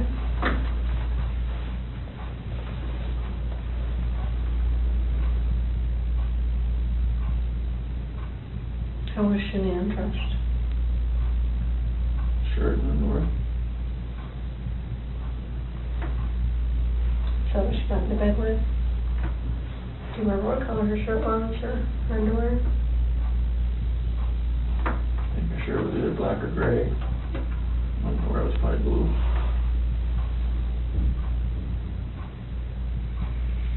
How much time passed, do you think, from the time that she was back in the bed until you put them in the truck?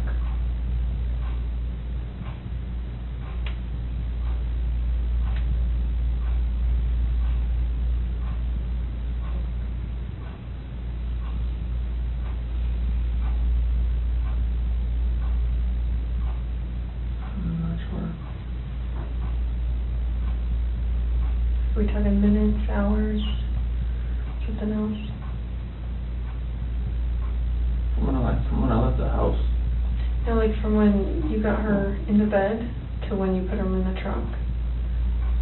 How long a time was that?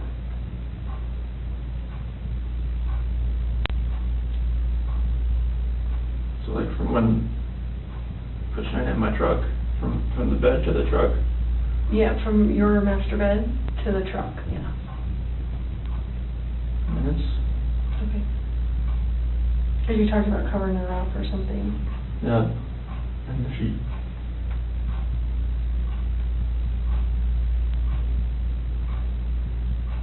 Is there anything else about anything out here that has stuff that you've left in certain spots, or you sure their blankets and toys aren't going to be in there as well?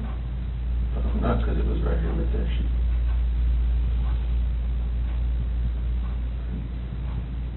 Can you do me a huge favor and just write your name on the bottom? Just so I know that we didn't make those marks. I'm just going to write the date on it, okay? 8/15/18 at 5:56.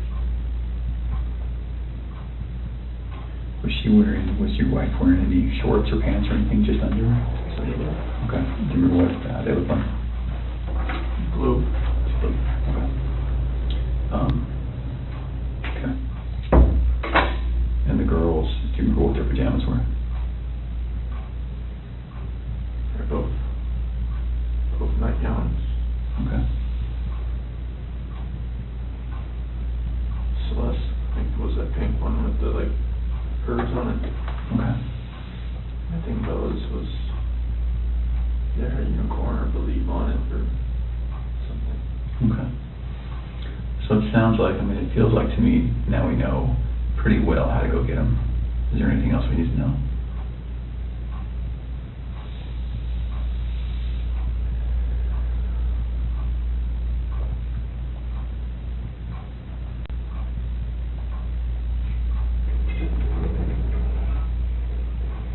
About how to get them?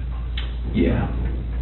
Does someone have to climb up to the top and unscrew something and then lower something down to get them?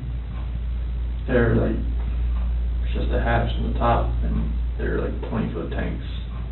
How far down are they? wherever the food level was in the tank, I'm not sure.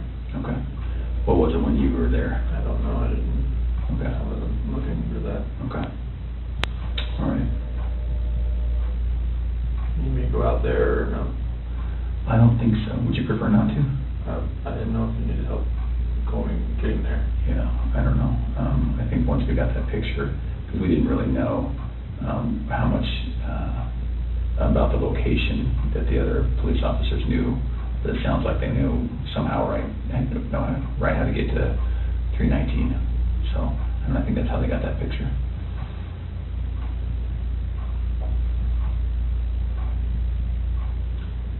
Does your nanny cam? Do you have a nanny cam, right? It's a monitor. Baby monitor. Is it a video one? It's like it cycles back and forth. Between what? Bella and Cece's room. Oh, okay. Okay. Is there any chance it records? No? Okay. I'm just wondering, what do you think ultimately made Shanann snap? Just knowing that I had an affair, and she knew. She just needed me to admit it, and I wouldn't admit it. Yeah. Okay. So we just started talking about, I asked him if there's any chance that the nanny cam could have recorded Shanann doing what she did. And then we were just getting into, what Chris thinks about why she snapped. Mm-hmm. He's just saying, distress from knowing about the other girl.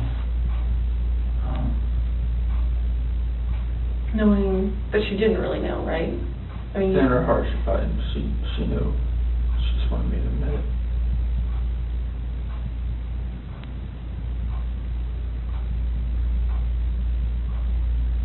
Can we talk about a couple tough things?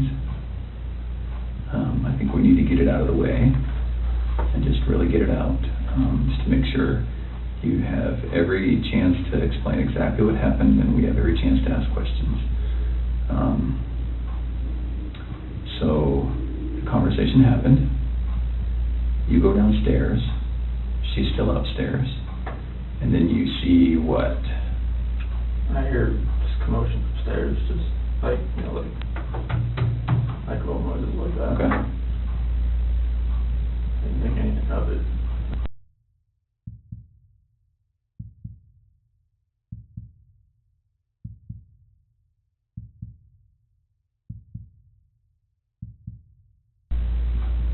So I go back up and just talk to her again, maybe real fast. And go into their room, her master bedroom. She wasn't in there. Okay, you went there first? Yeah. And why did you go up again? Just to go up and talk to her again. Okay. So it's not as though that noise made you run up, you just stopped? No, I didn't. Okay. Didn't Okay. paint the register with anything like that. I just looked in the monitor and it was on Bella. And where is the monitor? Where's the screen that you look at? Is it up or downstairs? It's upstairs. Okay, so you go upstairs, look at the monitor. Yeah, everything's right beside the bed. Oh, your master bed. Okay, Yeah, all right. beside the bed. So she's not in her bed. It's still right there. Okay. She went to look at it. And it was on Bella. Her covers were pulled back. She was just sprawled out laying there. And then it cycled over. So they got 3, 4, 5 second interval between when it cycles from room to room. And it cycled over to Cece's room. And that's when I saw her on top of her. That's when I ran in. Okay. So can we talk about, again, it's very, very hard to talk about, but it's good to make sure that we understand. We don't want anything to be incorrect or inaccurate or anything like that. Was your wife on top of Cece? What did that look like? I mean, was she straddling her? Okay. And where were they? In the bed. On the bed. And so your wife was on top. Was she doing this? That's when I was walking up from the back. Okay. So you saw from the back? Yeah. Okay. But she was doing this? It looked like it was like this. Yeah, okay. And then was Cece face up, face down, what? Off to the side. Oh, she was laying on her side? Okay. And that's when I pulled her off. And okay. She Well, she was limp and she was blue. Okay. There's no movement at all. Oh, she was limp and blue, or limping and blue? Limp and blue. Limp and blue, okay. It's like her body was like, Right. you pick her arm up and it Sure. just falls. Okay. And then what happened? I looked at her and I just got on top of her and You got on top of Shanann? did the same thing. Okay. Did you have to knock her down? No. She was already on the ground? I just pulled her off on the bed. And Oh, kind of one movement? Yeah. Okay, so it's not as though you I didn't pulled her off? No, like I pulled her down and did that. I didn't know, I lost it. Sure. So Okay. Shanann was laying on the ground? On the bed. On the bed? Yeah, like when she was on top of me, I saw what was happening. Oh. I pulled her, went down on How the big bed. was the bed? What kind of, what size is it? Full, clean, you know? I think it's it's probably a queen of some sort. Okay. I have a picture of it somewhere, I think.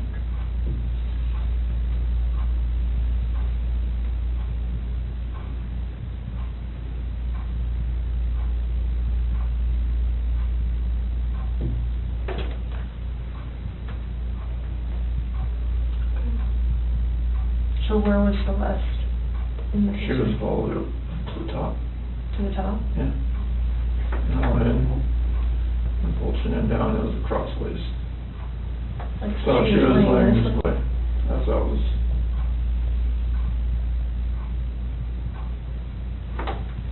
Okay. Well, that's key room. Mm-hmm.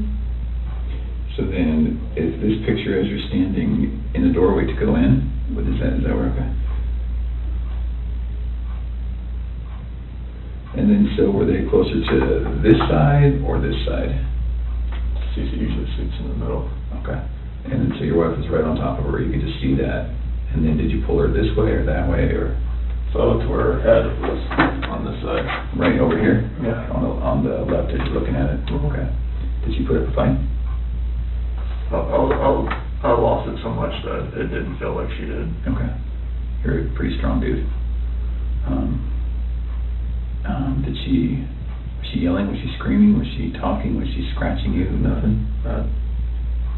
I didn't even feel, I just felt such anger that nothing, I didn't feel anything. Okay. All right. Like if she did, nothing's on me. Was it quick? Was it slow? Was it? I was so numb, it felt like it was over. Fast? Over fast? Okay. Felt like Is it possible her neck's broken? No, so. Okay. I've never broken a bone, so I don't know. Okay. All right.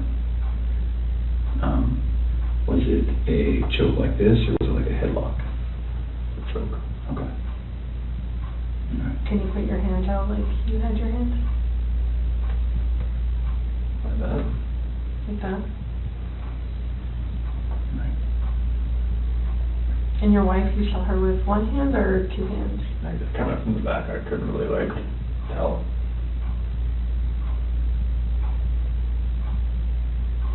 She was on top of her. And the monitor's not like color, it's black and white.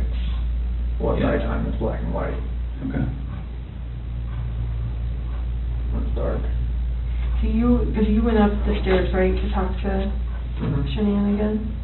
And then, did you think it was weird that she's not in the room where you left her? So I walked in and looked around and saw the monitor and I saw Bella. And then switched over to CC pretty fast, and that's when I saw that. Did you have any inkling that between the time that you finished the talk and the time that you found Shanann choking CC, you had no inkling she was going to do it? We both love those kids more than you know. Okay. I mean, people in my family have always said she's unstable. My friends have said she's unstable, but I never would have thought in a million fucking years. Who says she's unstable? My family, my friend Mark, people that have seen her around me. I don't want to make a bad picture of her. Well, it doesn't look good, I'm not gonna lie. Looks actually pretty bad. Is it possible that when we get these girls, you know, Bella, Cece, and Shanann, is it possible when we get them that we're going to see anything other than the cause of death being her hands? No. Okay. And what I mean by that, and I should be very clear, is that it's some of it's hard to believe that your wife did it, right? You can imagine that. Okay. So is it possible that maybe she did one, and then you got Shanann, so you did to Shanann what she did to one of your daughters, and then you had to just do it to the other one to make? Okay.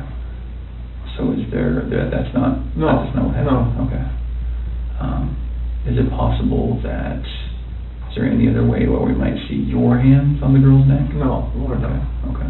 And you know what I mean? Because when we find their little bodies, we're going to see the diameter of someone's hand and someone's fingers, right? So is it at all possible we're going to see yours? Okay. No.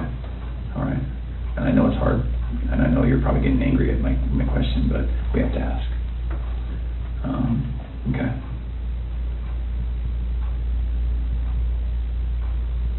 What do you think of that, Chris?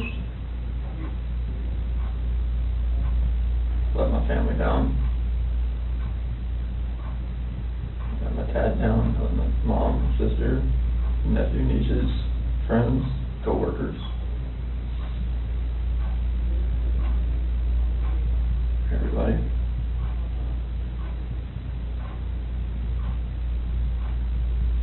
Can I ask you another tough question? And just get it all on the table.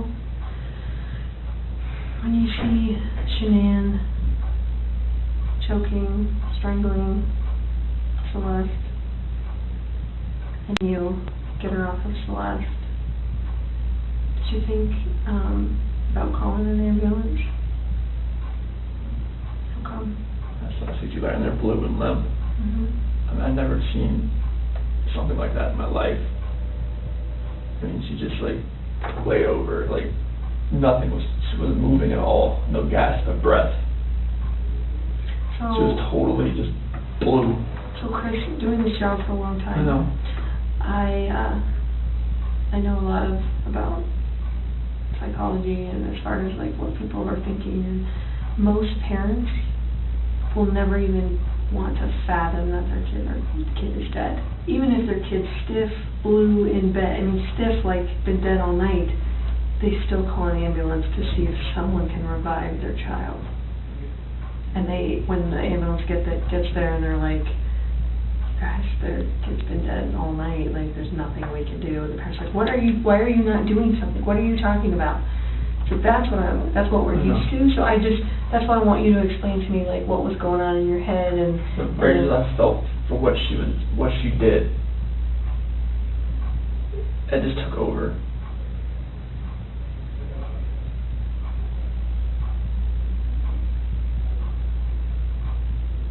But do you see that? I understand. I see where you're coming from. Most parents would still try and call. I see where you're coming from. Yeah.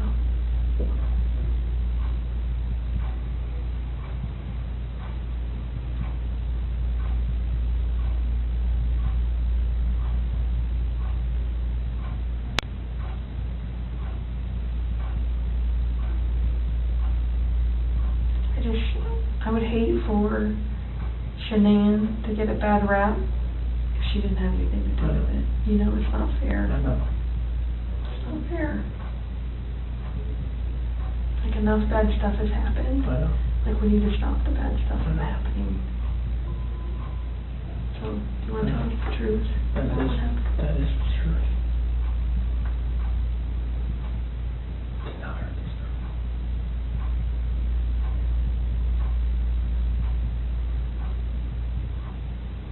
I want to make sure. So you're good with the public knowing that Shanann killed her daughters? I did not hurt these girls. Are you okay with the public knowing that Shanann? Yes, because I did not hurt these girls.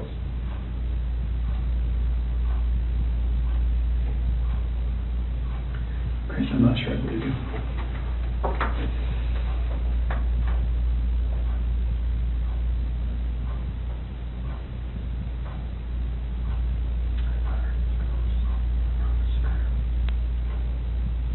you meant to.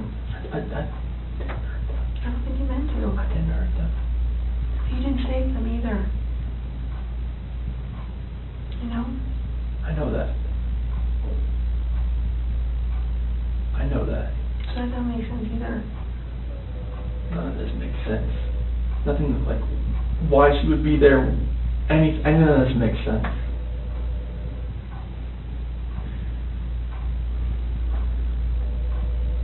Are you sure Shanann didn't catch you in Celeste? No, my God, no.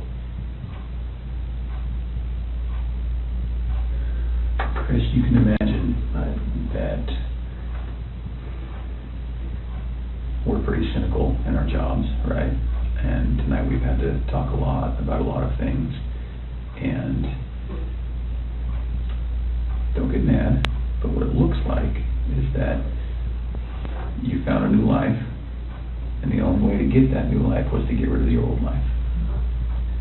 And I think that you killed these girls before their mom came home, and then killed Shanann. And that's what we're kind of left, that's what we have to believe, because it just doesn't make sense. I mean, to her point, if I walked in and my kid was decapitated, I'd call an ambulance, right? So knowing there's no hope. It just doesn't make sense. It just doesn't add up. So either you're this monster who says, I just want this young, hot girlfriend, so I'm going to kill everyone and hope it works out, or something. So I think we're very, very close to the truth, but not quite there yet. So if you're not that monster... I'm not a monster. I didn't kill my babies. Okay.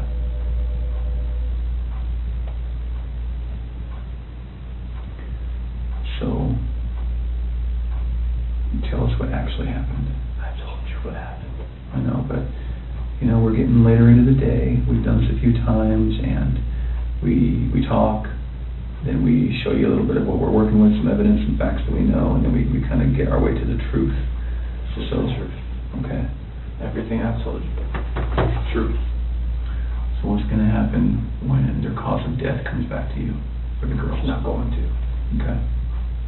You sure? I'm 100% positive it's not going to come back to me. Who's it going to come back to? Shanann was on top of Cece. Okay. What do you want me to say? I just want the truth. That is the truth. And then what about Bella? Bella was laid out, sprawled on her bed. Okay. And I saw Shanann on top of Cece, so I ran in there. And what happens when a coroner looks and says, sees your fingerprints on her neck?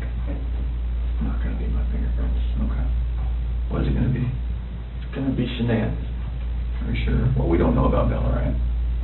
We don't know about Bella, it's just, I didn't see Shanann on top of her. Okay. That's the commotion I heard upstairs. Yeah. I'm assuming. Okay. Why take their bodies out of the house and bury them? I was scared. I didn't know what else to do. Okay. Nothing was gonna... I didn't know what to do. Yeah. I honestly didn't know what to do. Scared of what? Scared of what everything was gonna look like. My two babies were gone, and I just did that to my wife. And I was the only one left in the house. What do you expect was gonna happen? Yeah. It did look bad, right? It looked, I mean, this was a nightmare. Yeah. Okay. Just think as many problems as you've had with Shanann, at the end of the day, she seemed like she was a pretty good mom, right? I was a pretty good dad as well. You never really know a person until you don't know a person.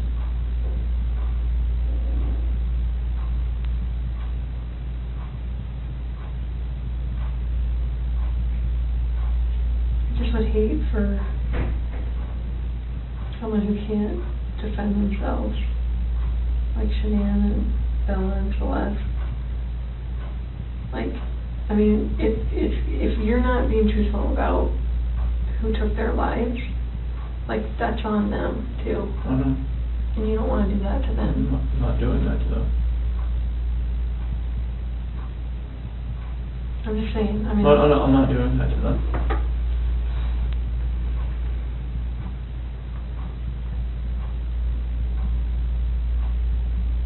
I do think you were a good dad. I think Shanann was a good mom. I think you guys were doing everything you could possibly do for those girls. I mean, look at them. Why didn't you put Shanann in the tanks?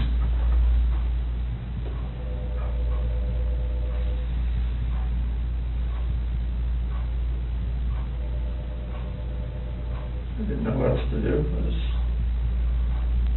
How far down is she? I don't know, like 2 feet maybe.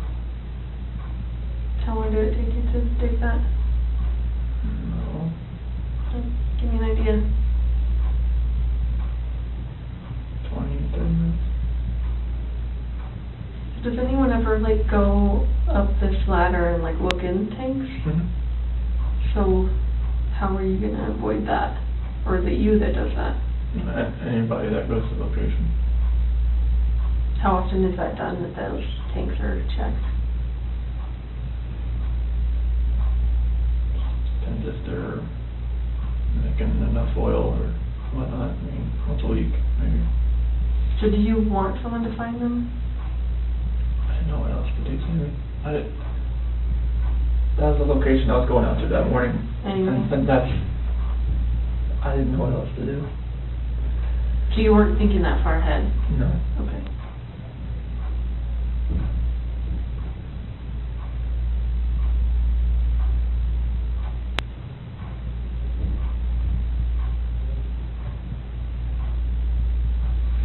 Yesterday when you were talking, and again, this is before we kind of got to this moment today, you mentioned that we were talking, you said, I don't know where they are, and then you said something along the lines of, whatever happened to them, this act of pure evil. What did that mean? It's the evil that I saw when I walked behind Shanann and she was on top of CC. And I felt evil for what I did to Shanann. Okay.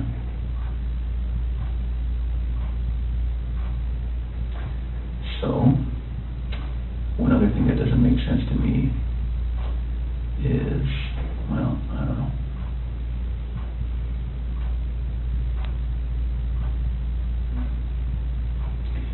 Can you walk me through again, when you walked in, what did she look like? What did Shanann look like? All you saw was her back. Was it the same shirt that you buried her in? Same underwear? And then was she wearing pajamas? Shanann? Yeah. No, that's what she sleeps in. Oh, she sleeps in her underwear. Okay, and no pajamas, no shorts, nothing like that. So then, when you grab her, just as is, that's how she gets to the truck, that's how she gets to the site. Okay. So did Shanann ever go to bed? Like when I put her back in the bed. No, like when she got home. Did any of that happen where she got into bed and then you woke her up at 4? Like, is all of that true? Because it looks like there's some purchase of some hair care products at like 2:30 in the morning. Do you know about that? Hair care products? And her credit card was denied? No. You said you don't really use the credit card, so I probably My credit card, no. Would you have bought hair care products at 2:30 in the morning that morning? No. Did she get mad at you because there's no money when she woke up? Like, was that part of the... This is the first I've heard of that. Okay. As far as hair care products and the card being denied. Okay. And I'm not lying about that, that's why I'm asking. That is something that came up. Is there any reason she would have a black eye, Shanann? No. Not from a slap or a punch or nothing like that? Never punched her or slapped her. Is there any reason she would have a stab mark on her body? No. Okay. And no other reason for death? Coroner's not going to find rat poison in her stomach? Okay. the only way that she died, she was living, breathing, and wasn't living, breathing after your hands on her neck. Okay.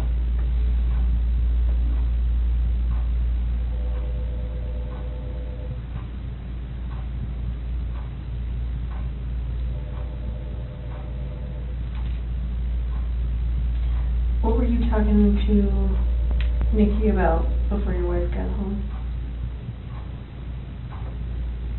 Before she got home, You talked for like several hours.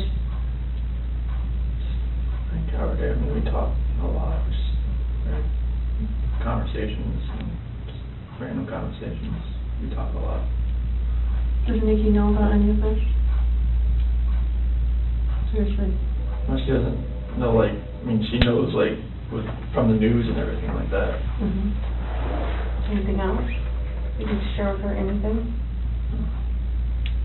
Did she know your wife was pregnant?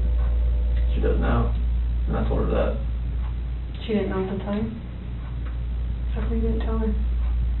I was scared too. Felt like, you know, like she wouldn't even like gone on a date with me if she knew that, so it was... Did she know you were married with kids? Yes. Okay. But just not pregnant? Yes. I told her that, you know, like, we had actively tried before we met. Oh, try to get pregnant. Okay. So she knew that. You can imagine that when we go talk to people going forward, everyone's going to try to distance themselves from any of this. Yes. And so if, what's going to happen when Nikki says, no, it was our plan to kill everyone and run off together? She's not going to say that. Okay. We were going to talk to her. Absolutely. I have to. So can we get ahead of that for you? Can we get all of that out right now? I mean, so are you sure she's not going to say, oh, I kind of knew he was going to kill him? No. She's not going to say that? No. Okay. And she's not going to say, boy, we were making plans about buying a house or an apartment. She going to say that? No, like, She was just, like, once I had my own place, like, we could, you know, like, hang out more. Okay. So after the separation, after that dust settled, then you would have availability to go see Nikki. You guys had talks like that? Yeah, I mean, like, she generally liked me. Okay. Please don't put her name out there because though she's been through enough in her life now. Stuff like that we never try to put out. But I just know, like, the press, if they got rid of an affair, they would drag her through the mud. I don't want that. Yeah. We're certainly not going to try to make that happen. It's vulnerable in any of this. I know, but the press finds ways. That's everything.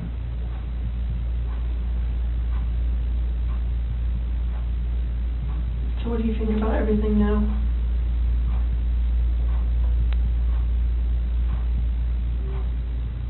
Do you feel sorry for what you did? I wish I wouldn't have lost control and got on top of Shanann and did that. And then did that. What? Took him out to the well site? Yes.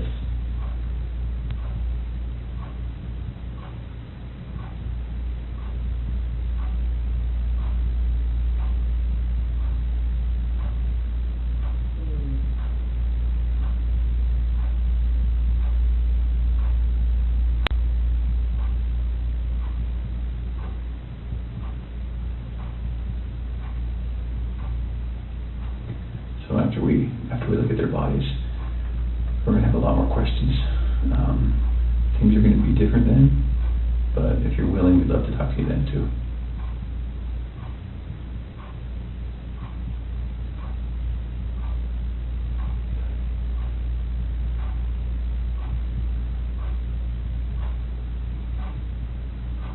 You did really good today, Chris. Really good.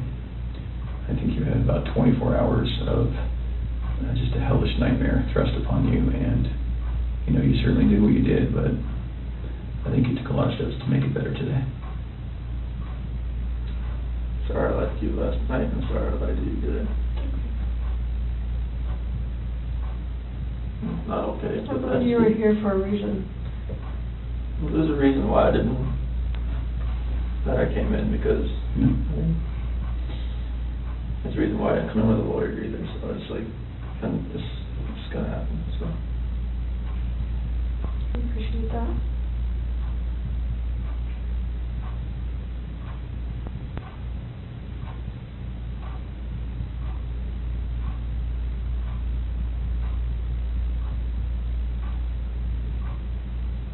You know, eventually they were going to find them out there.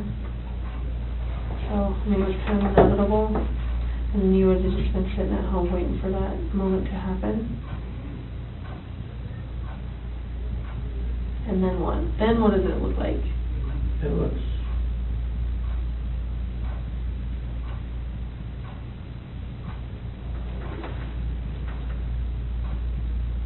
probably just,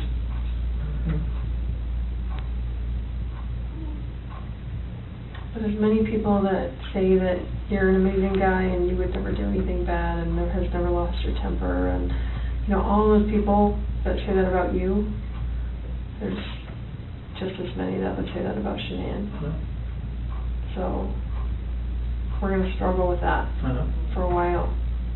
I'm struggling with it right now, I'll be honest. I know you are. I'm a mom. Anybody would.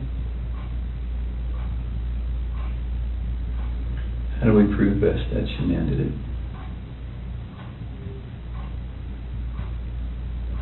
Examine the body, I guess that's the only thing. We're gonna see her hand marks.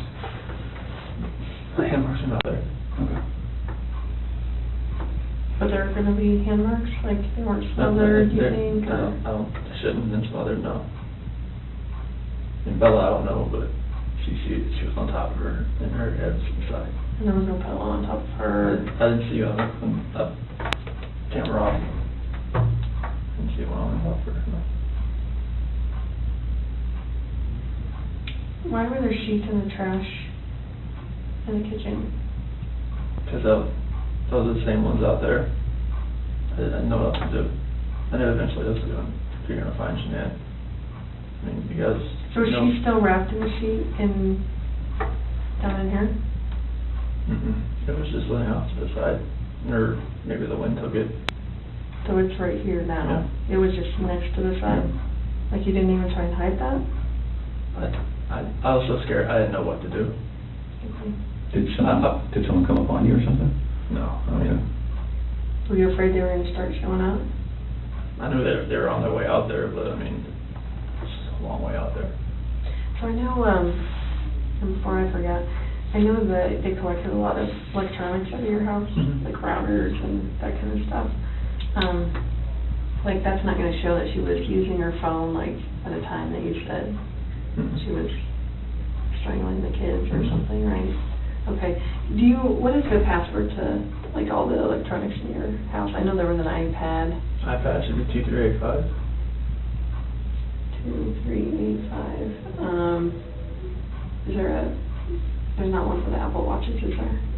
Should be 2385. Is that for yours too? 3387.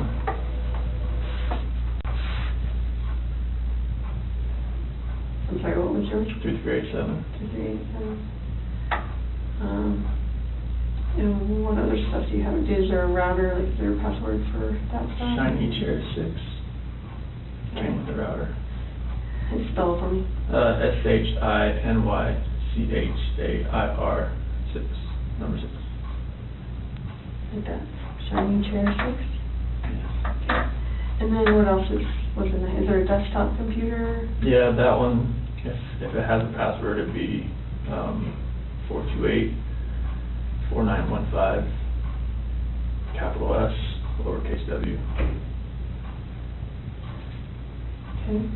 And what about, is there anything else in the house as far as electronics go, tablets? Well, the iPad's the only real set. The other ones are the kids' stuff, but they're just like Amazon Fires or whatnot. Okay. And you have an iPhone what? Which one? Is that your personal one? Yes, iPhone like 7 Plus or something. What's the password to that one? 3387.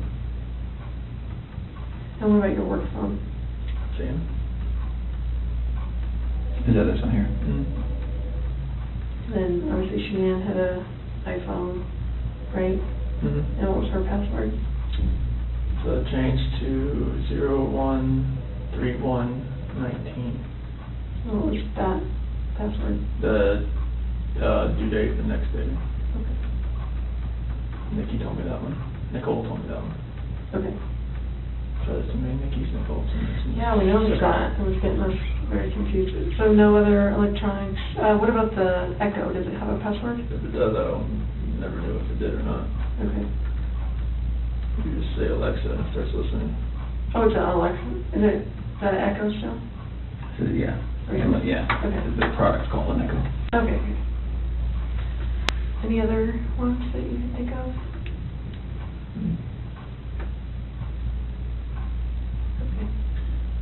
Where do you guys bank? Chase and USA. Which one was the, when you went out to dinner with Nikki? Chase. That was Chase.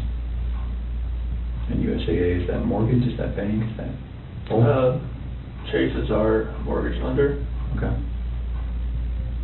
Do you have checking through them too, right? Yes. What do you guys use USAA for?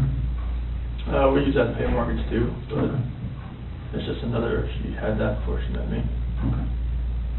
And any accounts that you had personally beyond all of this? Okay.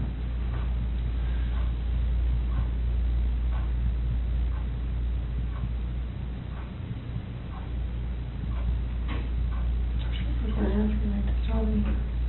You're a blank.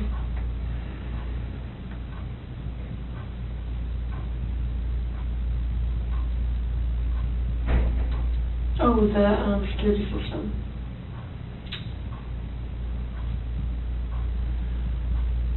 There's Vivint, right? Vivint, yeah. Vivint. It's either going to be 3387 or 2385. One of the two. And the passcode, like is Mustang for if you ever have to talk to them. Verbal passcode.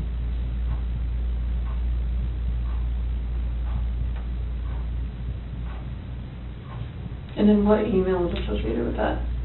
ShanannWatts@gmail.com.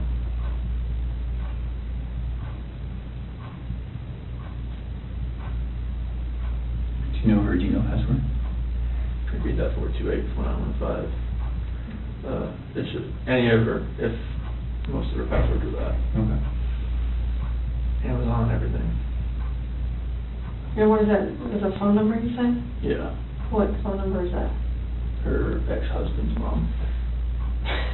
Okay, that's weird. You stick with the password. She just remembers it? Or she's had it that long? They were really good friends. Oh, okay. So she just kept it.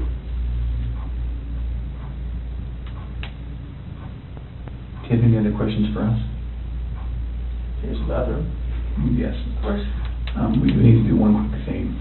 Now that we know what we know, we're going to, I need to check that you don't have any weapons on you or anything like that. Do you have any weapons on you? No. Okay. We'll do that. We'll go to the bathroom. I'm not going to go in the stall with you, but I'm going to go with you. And then we'll come right back here and we'll make a decision about how the rest of the night goes. All right, so you might stand it up so I can check it.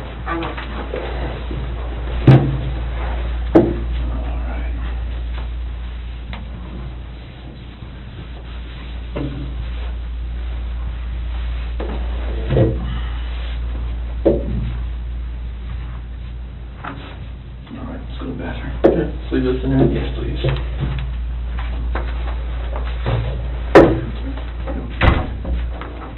Yeah, that way. There you go. Take a red.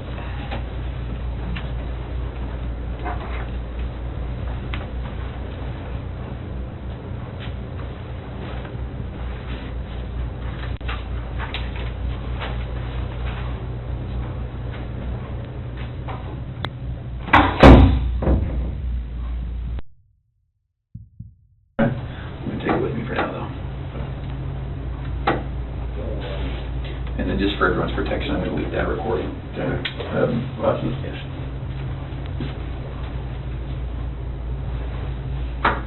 What's that?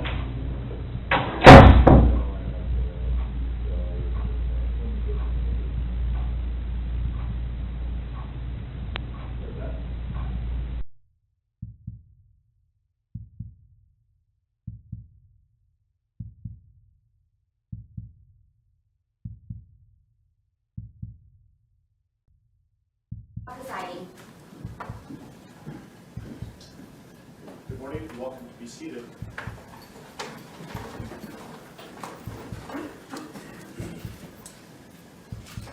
Okay, we are on the record.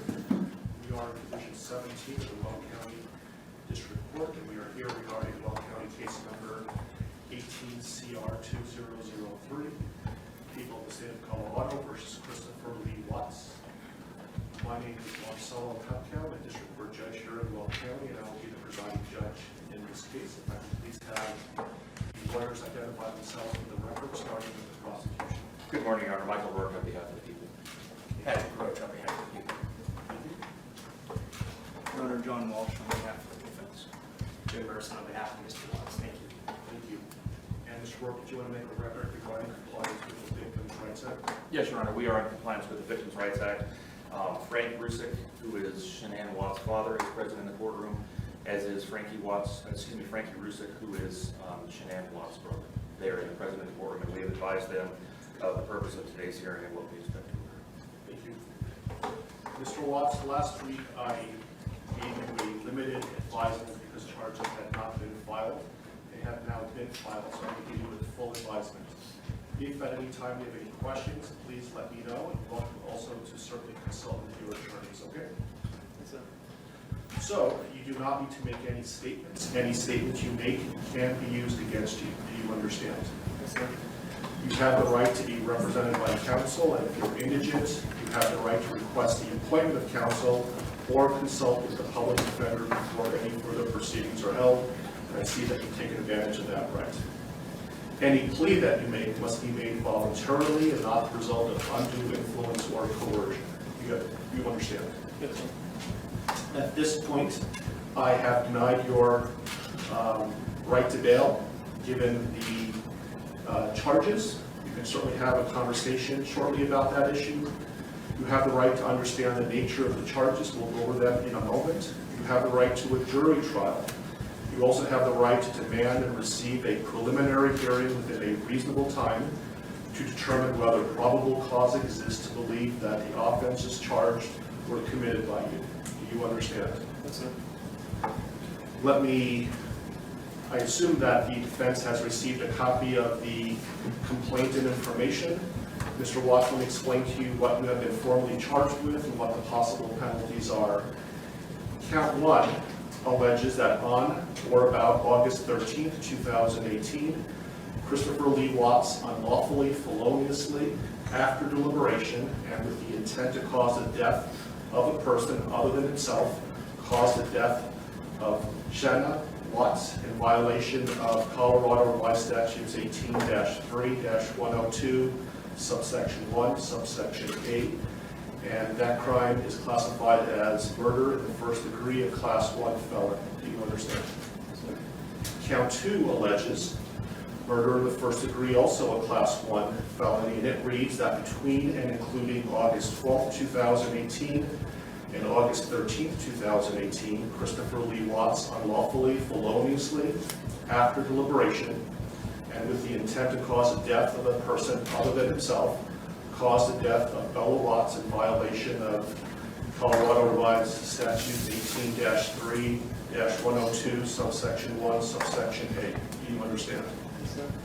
Count 3 alleges murder in the first degree, a class 1 felony, and specifically it alleges that between and including August 12, 2018 and August 13, 2018, Christopher Lee Watts unlawfully, feloniously, after deliberation, and with the intent to cause the death of a person other than himself, caused the death of Celeste Watts in violation of Colorado Revised Statutes 18-3-102, subsection 1, subsection 8. Do you understand? Count 4 alleges murder in the first degree, a class 1 felony. It alleges that between and including August 12, 2018 and August 13, 2018, Christopher Lee Watts unlawfully, feloniously, and knowingly caused the death of Bella Watts, a child who had not yet attained 12 years of age, and the defendant was in the position of trust with respect to the victim in violation of Colorado Revised Statutes 18-3-102, 8-102, subsection 1, subsection F. Do you understand? Yes, sir. Count 5 alleges murder in the first degree, a class 1 felony.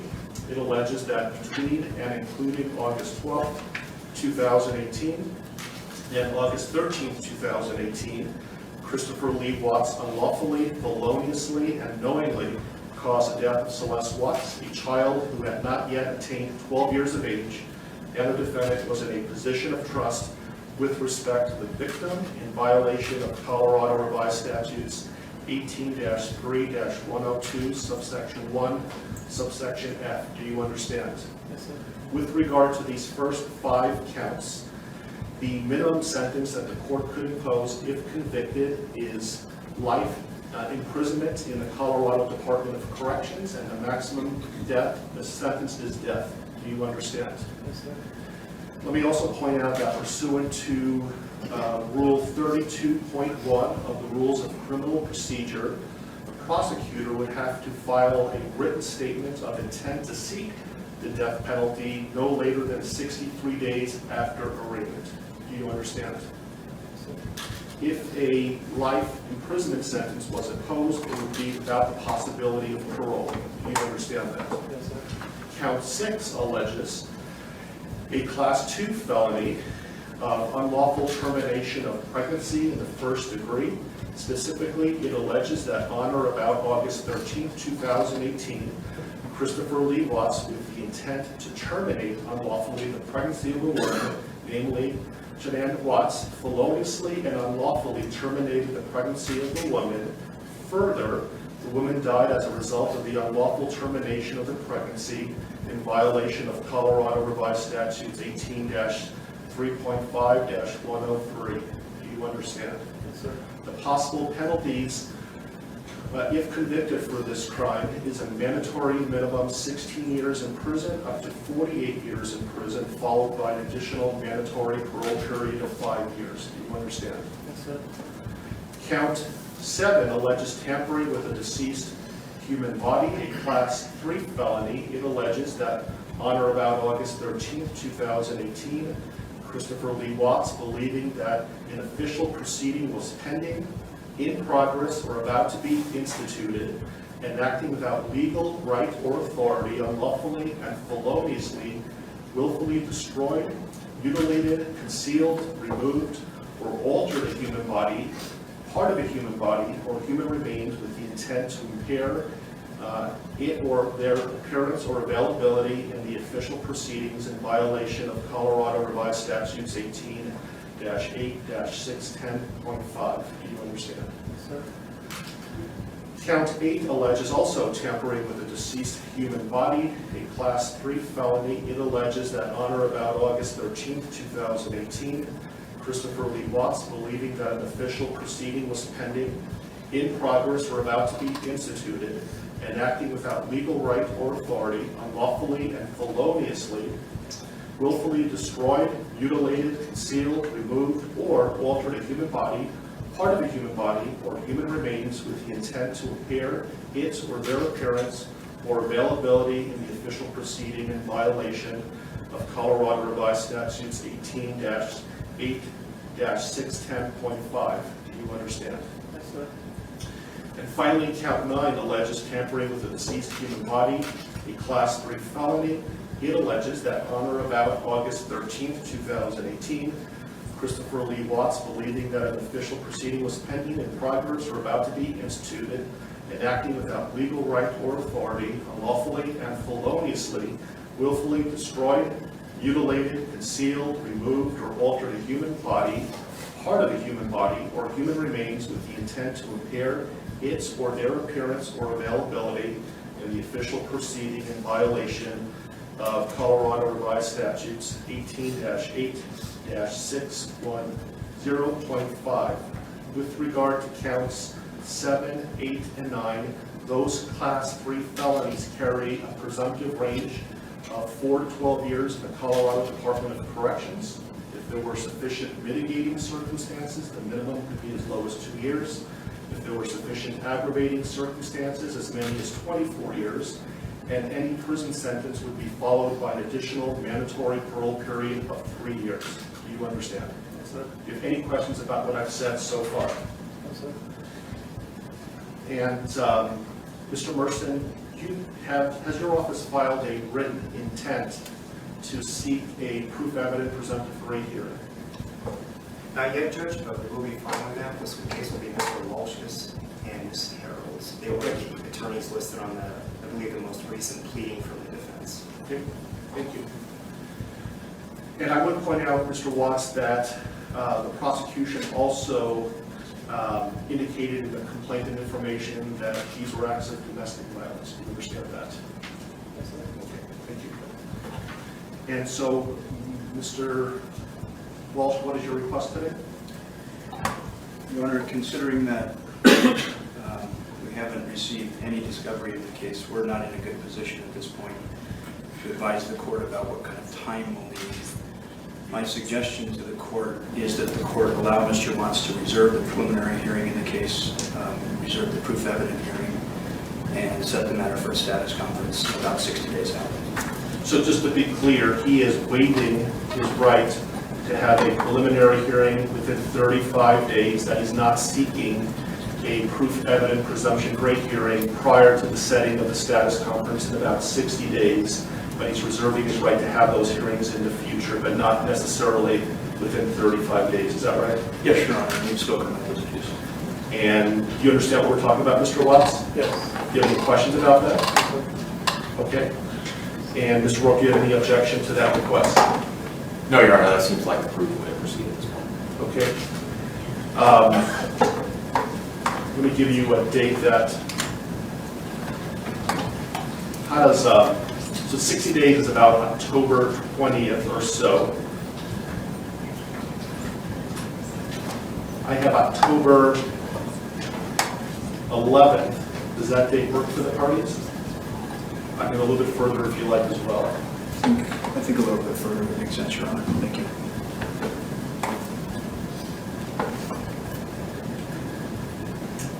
How about November 19th? While we're waiting for lawyers to let me make a record that the court's going to find that Mr. Watts is knowingly, intelligently, and voluntarily waiving his right to have a preliminary hearing within 35 days. And while he has not asked for a proof evident presumption great hearing yet, I'm told that he will, but he's not requesting that hearing prior to the status conference that we're setting today. Agreed? Yes. That date works fine with the defense, Your Honor. Thank you. Your Honor, I spoke to the Rusiks, and that is fine with the people as well as the victims. How is late morning on November 19th? Anytime, Your Honor. Late morning is fine. Very good. How about 10:30? That'll work for the people. And I will be in Division 16. I apologize for the bouncing around of division, but my courtroom obviously is not big enough, and I will keep you updated on where the divisions are going to be, but the next court date will be in Division 16. Are there any other questions, comments, concerns, anything that we can address today before us recessing? I think there are a couple of things outstanding, Your Honor, and first I wanted to address one very ministerial point of clarification with respect to the standing decorum order that the court entered yesterday. By its terms, and when the court defines the applicable areas, that includes my office, specifically the boundaries of the district attorney's office. I just wanted to make a request for clarification that the terms of this order do not apply to the conduct that occurs within my office itself. Agreed. Thank you. Otherwise, I have provided a copy of this to the employees of my office, and we will be providing it to law enforcement after this hearing is fine. Thank you. I also intend on issuing a case management order later today, so be on the lookout for that. I don't know if the court has the desire at this point this morning to address a couple of the other outstanding motions that the Public Defender's Office has filed that we had entered or filed responses to. We have not addressed motions 2, 3, 5, and 7. And those are the defense motions 2, 3, 5, and 7. And for the record, our responses were C, D, E, and F. I don't have those motions in front of me, but I know that I issued a number of written orders yesterday. Did you receive those?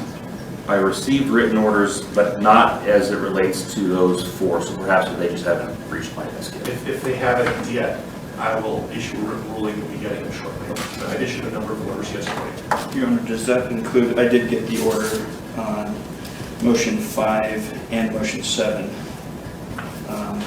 Does that include motions 2 and 3 then that the court would? Remind me what 2 and 3 are again?